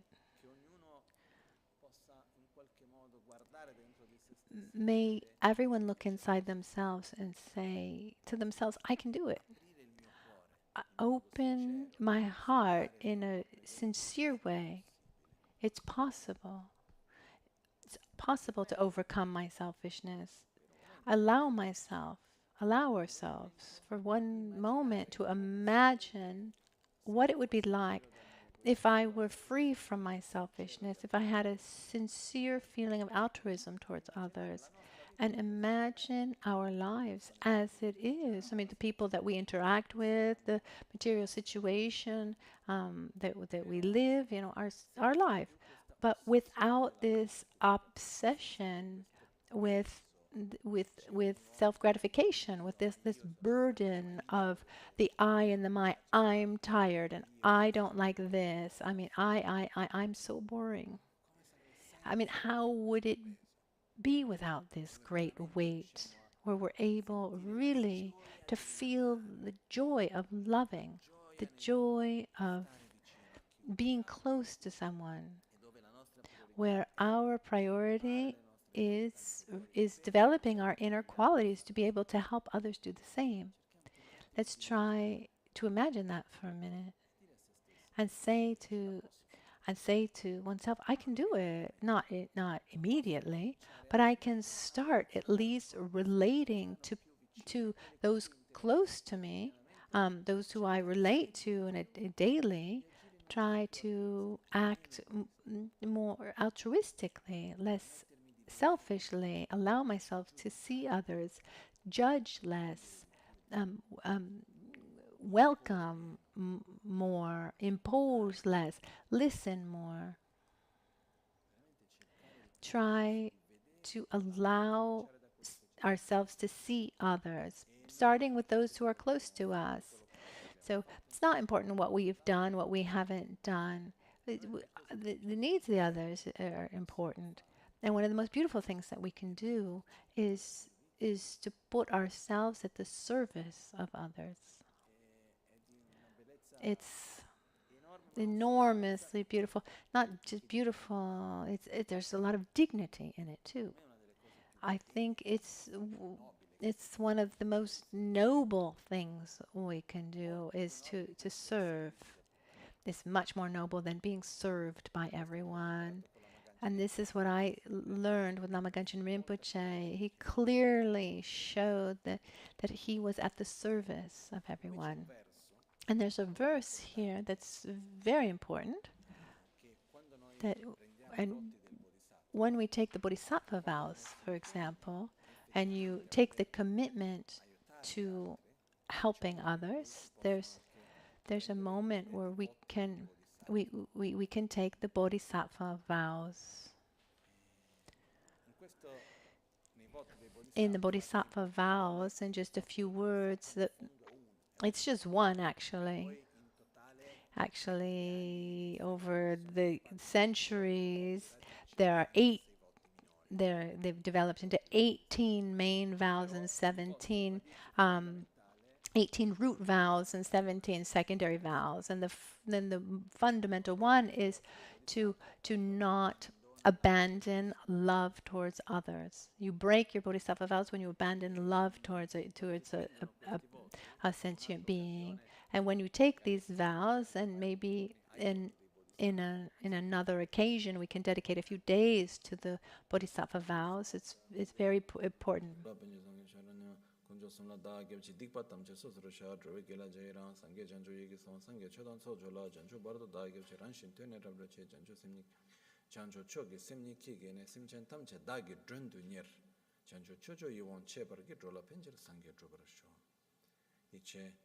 Says,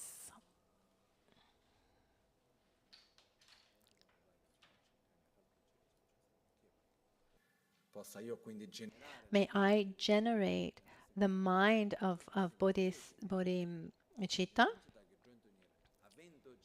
Having generated the mind of bodhicitta, may I welcome all beings as my guests, as the most important, precious guests. I put myself at the service of every being. If we can really direct ourselves in this way, it first of all, it takes away an enormous quantity of problems, but it gives a sense to our lives, a totally different sense to our lives. Remembering that when I put myself at your service,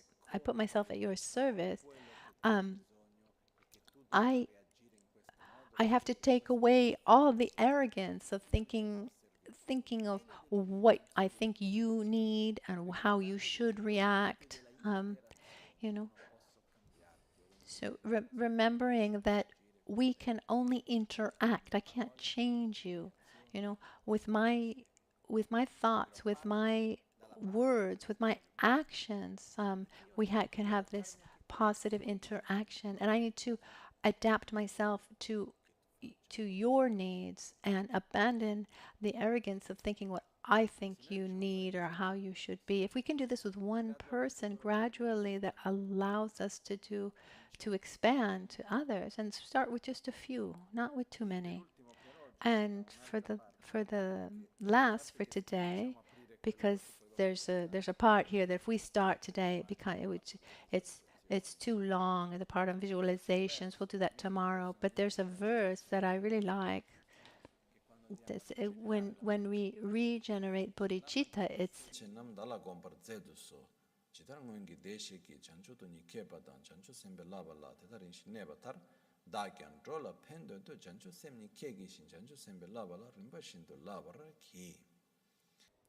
it says, Lama Gyawash, oh my Guru, Buddha, Bodhisattva, all sacred beings. There's victorious Buddha and your children. So Nam is the plural, all sentient beings. Dala Gomporasetu Sol, please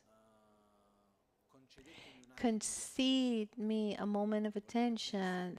Think of me for a moment. Listen to me with attention. So we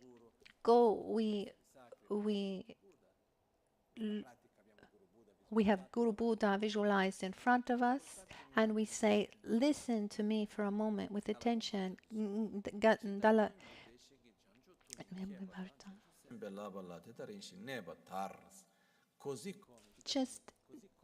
Just as the Buddhas of the past, so the Buddhas of the present, generated this intention of bodhicitta to reach enlightenment for the benefit of other beings, and and and and entered the path of the bodhisattvas, of practicing the six perfections, and they gradually walked this path and gradually reached enlightenment. In the same way, me today, così come loro just as they gradually were on this path, me too, Dola Anch'io, sorry, me too, for the benefit of all beings, I generate the intention to become a Buddha to help all beings. l'apprende tu janju semni kiegi shin janju sembe la bala chitare janju sembe la rimba shindo la bar ki anch'io Me too, I generate this intention to become a Buddha, and I too will practice the six perfections and will keep the path of the Bodhisattva. And so we take this commitment to practice the six perfections. Why is it so important? Because we have moments where we read, we listen to teachings, we have these moments of intuition, of, oh, how wonderful, all beings, I need to do something. And then after a while, then there's lunch, and then the government that's falling, and I mean, just, who should I vote for? Everyone's got his own. Maybe, I mean, there are those who are more interested in one thing and others more interested in something else. And bodhicitta, goodbye. And if it goes well, we see you again. Instead, we need to regenerate this feeling. Go back again and again to this idea of clarify what we want. What is my intention? My intention is I want to get out of samsara, and what's going to make my life meaningful is to help everyone get out of their own samsara. And the only thing we can do is help others develop their own qualities. And the only thing I can really do is to train in practicing generosity, morality, patience, enthusiastic effort, concentration, and wisdom. I mean, this is what's going to make my life meaningful. This reminds me, once I was in Cesena, I think, and they invited me to talk to a group of people, a place where they were doing kind of rehabilitation, people who had accidents, terrible accidents, or degenerative sicknesses. At a certain point, it's clear that when one is in front of people people who had tremendous accidents, terrible accidents. I remember there was one girl who had jumped from a plane, and her parachute didn't open. I mean, we're talking about years and years of pain and operations. And at a certain point, someone who was there asked me, I don't see meaning in life, and I just want to die. I see life is so difficult. I don't find meaning in life. And what is it that gives meaning to life? And I could say many beautiful things or ways to, but in that moment, I reflected. It's what I think today. It was a strong moment.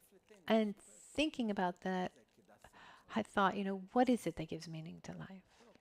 And what for me that gives meaning to life is one thing that manifests into two things, is giving love and receiving love.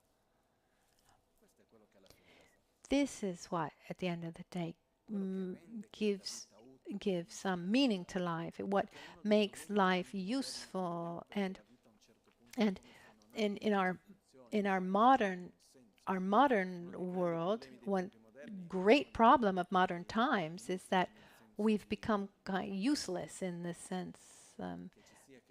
You know, if we're there, we're not there, it just doesn't matter.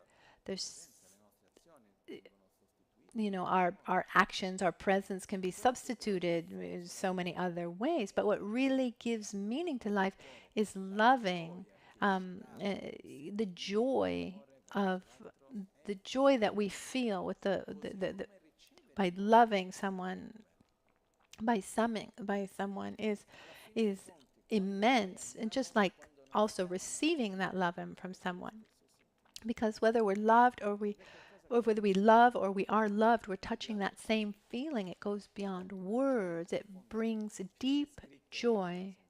It's described by Lama Tsongkhapa in a text that's about the correct view of reality, but in this part he's talking about generosity, and he says, a bodhisattva, a being that has this intention, whose priority is to help others, who has this deep love, when he sees someone who needs something and the bodhisattva is able to help that person, the person, the bodhisattva is so incredibly joyous, a joy that supersedes any kind of mundane experience. And I'm convinced that when we open our heart, that we allow to feel that even if just a moment, I mean, that gives meaning to life. And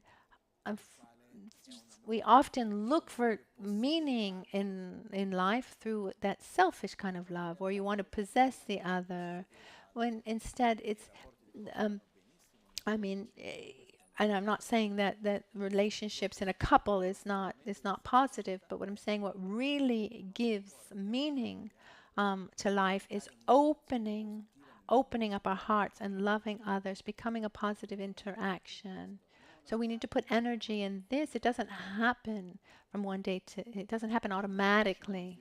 And we develop this through the other. And this, it reminds me of a short story of a sangha. It's a story that I like a lot. A sangha who's represented here behind me.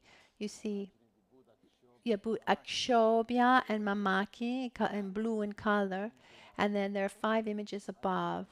To my right, there's just after Lama Tsongkhapa is a Sangha, is one of the most important masters in our lineage. So at a certain point, a Sangha was already an important, known master, great scholar. At a certain point, he leaves everything that he did to meditate in the mountains up high, a kind of cave, kind of mountain hut, and he's meditating on love, on Buddha Maitreya, to develop bodhicitta.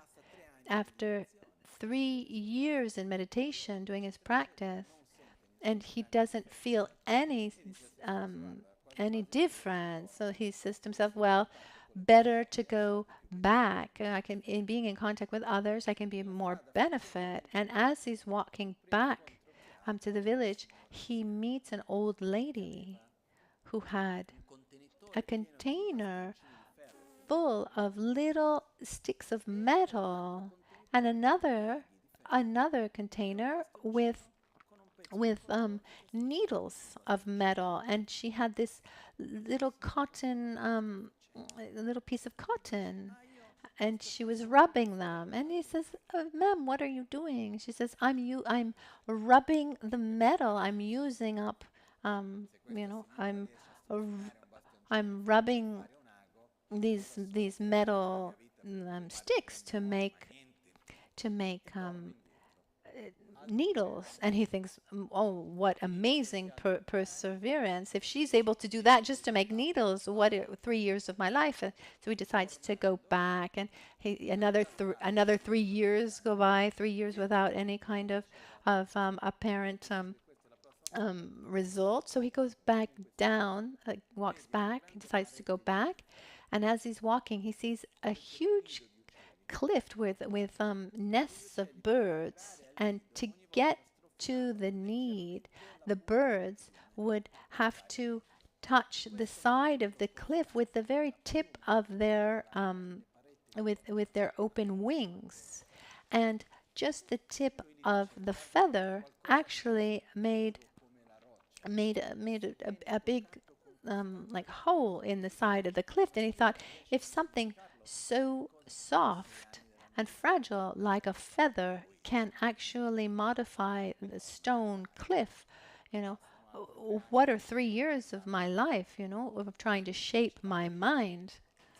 So then again, another 3 years without result, and then he walks back down to the village, and here too he finds a hole in the rock that was caused by just a drop of water. And he thought, if the constancy, I mean, what's just a drop of water um, compared to stone?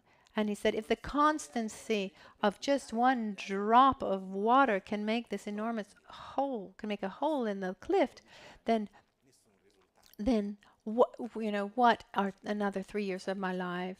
Then he goes back to his cave, another 3 years. Now it's 12 years. And he said, no, now I'm done. And he gets down to the village. Sometimes, um, you know, sometimes people say to me, Lama, I've been following, I've been following Buddhism for 2 years now, and I don't see any result. But anyway, it depends on how you practice. Anyway, so after 12 years of meditation, 12 hours of meditation every day, he gets to the village, and the first being that he meets after this long period of retreat, he meets a dog. It's an old dog, sick dog. And a part of the dog had an open wound filled with worms. And when he sees this dog, he feels a deep, deep love and a deep desire for that dog to be free from his suffering, from the momentary pain, but also this desire for him to be free from all suffering, samsaric suffering. And so he wants to take away the worms from the dog, because that was the first suffering he had. But then when he got close to the worms, he realized that also the worms were suffering and they wanted to be happy, and he feels the same love also towards the worms. And then he had a dilemma. He said if he leaves the worms, then he hurts the dog. But instead, if he takes away the worms, and then he would need to put them somewhere where they could survive. So he took a knife and he cut a piece of his thigh, and he puts it down, the flesh, as a place for the worms. And he went to the worms, not with his hands that were rough and dry. He needed something a little bit wet and soft. So he said to himself that he needs to take the worms with his tongue. And I add this, the story says that he closes his eyes. So I think that even with the love that he had, the conditions, also, he thought it was disgusting. I just added that. Anyway, he goes towards the dog with his tongue. When he's about to get close to the dog, he gets closer, and he never touches it, and he falls to the ground, face first, and he opens his eyes. He doesn't see the dog, and he sees instead Buddha Maitreya, the embodiment of love. And he sees Buddha Maitreya, and he asks Buddha Maitreya, "Where's the dog?" And he says, "I was the dog." I said, "Well, why?" He says, "I've been waiting for you for 12 years. Why didn't you come?" And then Buddha Maitreya said, "I was always there, but you weren't able to see me." And at this point, he takes Buddha Maitreya on his shoulders, and he takes him through the village, but no one is able to see him. The story goes on. It's said that Buddha Maitreya takes the Sangha to the Pure Land of Tushita and gives him teachings one morning, but when he came back, 50 years had gone by. And and then the cosmology Buddhist talks about the relativity of time, and so time passes in differently depending on where you are. How do I read this story? If our potential to love is present in all of us at every moment. When Buddha Maitreya said that I was the dog, it's because through through what context was Buddha was Asanga able to realize bodhicitta, not only just by meditating, but by also meeting a being that was in need, that really touched him. So the great love was in the other, because it's through the other I can touch and develop that most precious part of myself. So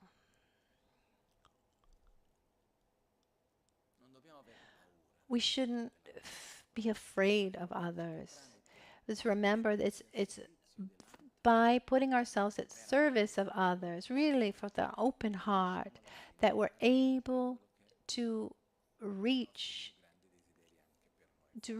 also our greatest desires, do the best for ourselves, but it should be done with sincerity. So I'm going to repeat just one more time. Put ourselves at the service of others. Try at least in our small way, at least, maybe even make it like a kind of game. Okay, so selfishly, it's probably not the best the best way to go. Try to listen to others, and remember that when we do things for others, it's not a sacrifice. I mean, that when we do for others, we're doing also for ourselves, and familiarize ourselves with all of this. So in the development of bodhicitta, there's the three passages: view, the view of world, and then I listen. I try to understand the importance of love.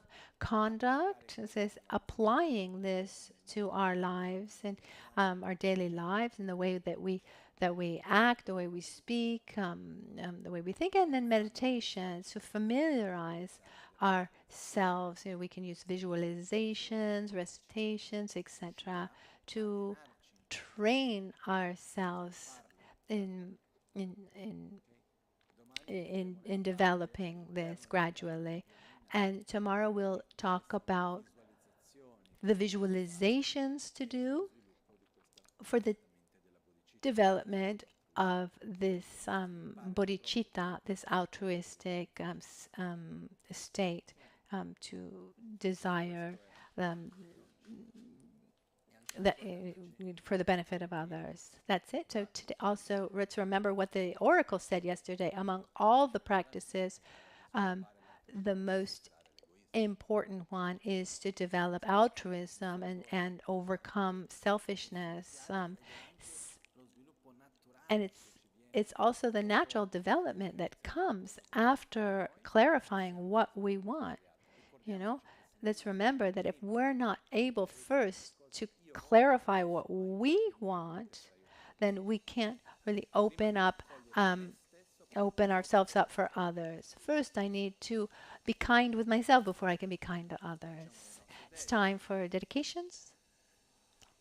Jetsun lame kutse rapten chi nam karatin le chokchur gepadan losan tempe drume sasongi drove munsela tato ne gyuru chi kewa kunto yanda lama dang drame cheki pela longche ching sadan lamge yunten rabzo ne dorje change kopa nyur tob Sho nimo dele tsendele nime kuyan delek shing Ninsen takto delek pe kuncho sumki chinge lop Kuncho sumki ngodrubo tsol kuncho sumke trashisho.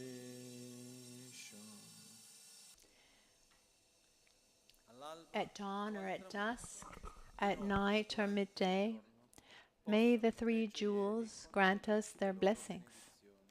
May they help us to achieve all realizations and sprinkle the path of our lives with various signs of auspiciousness.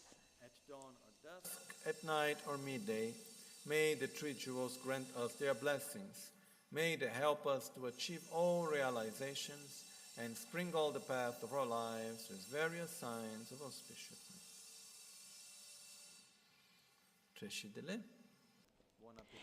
Have a good lunch.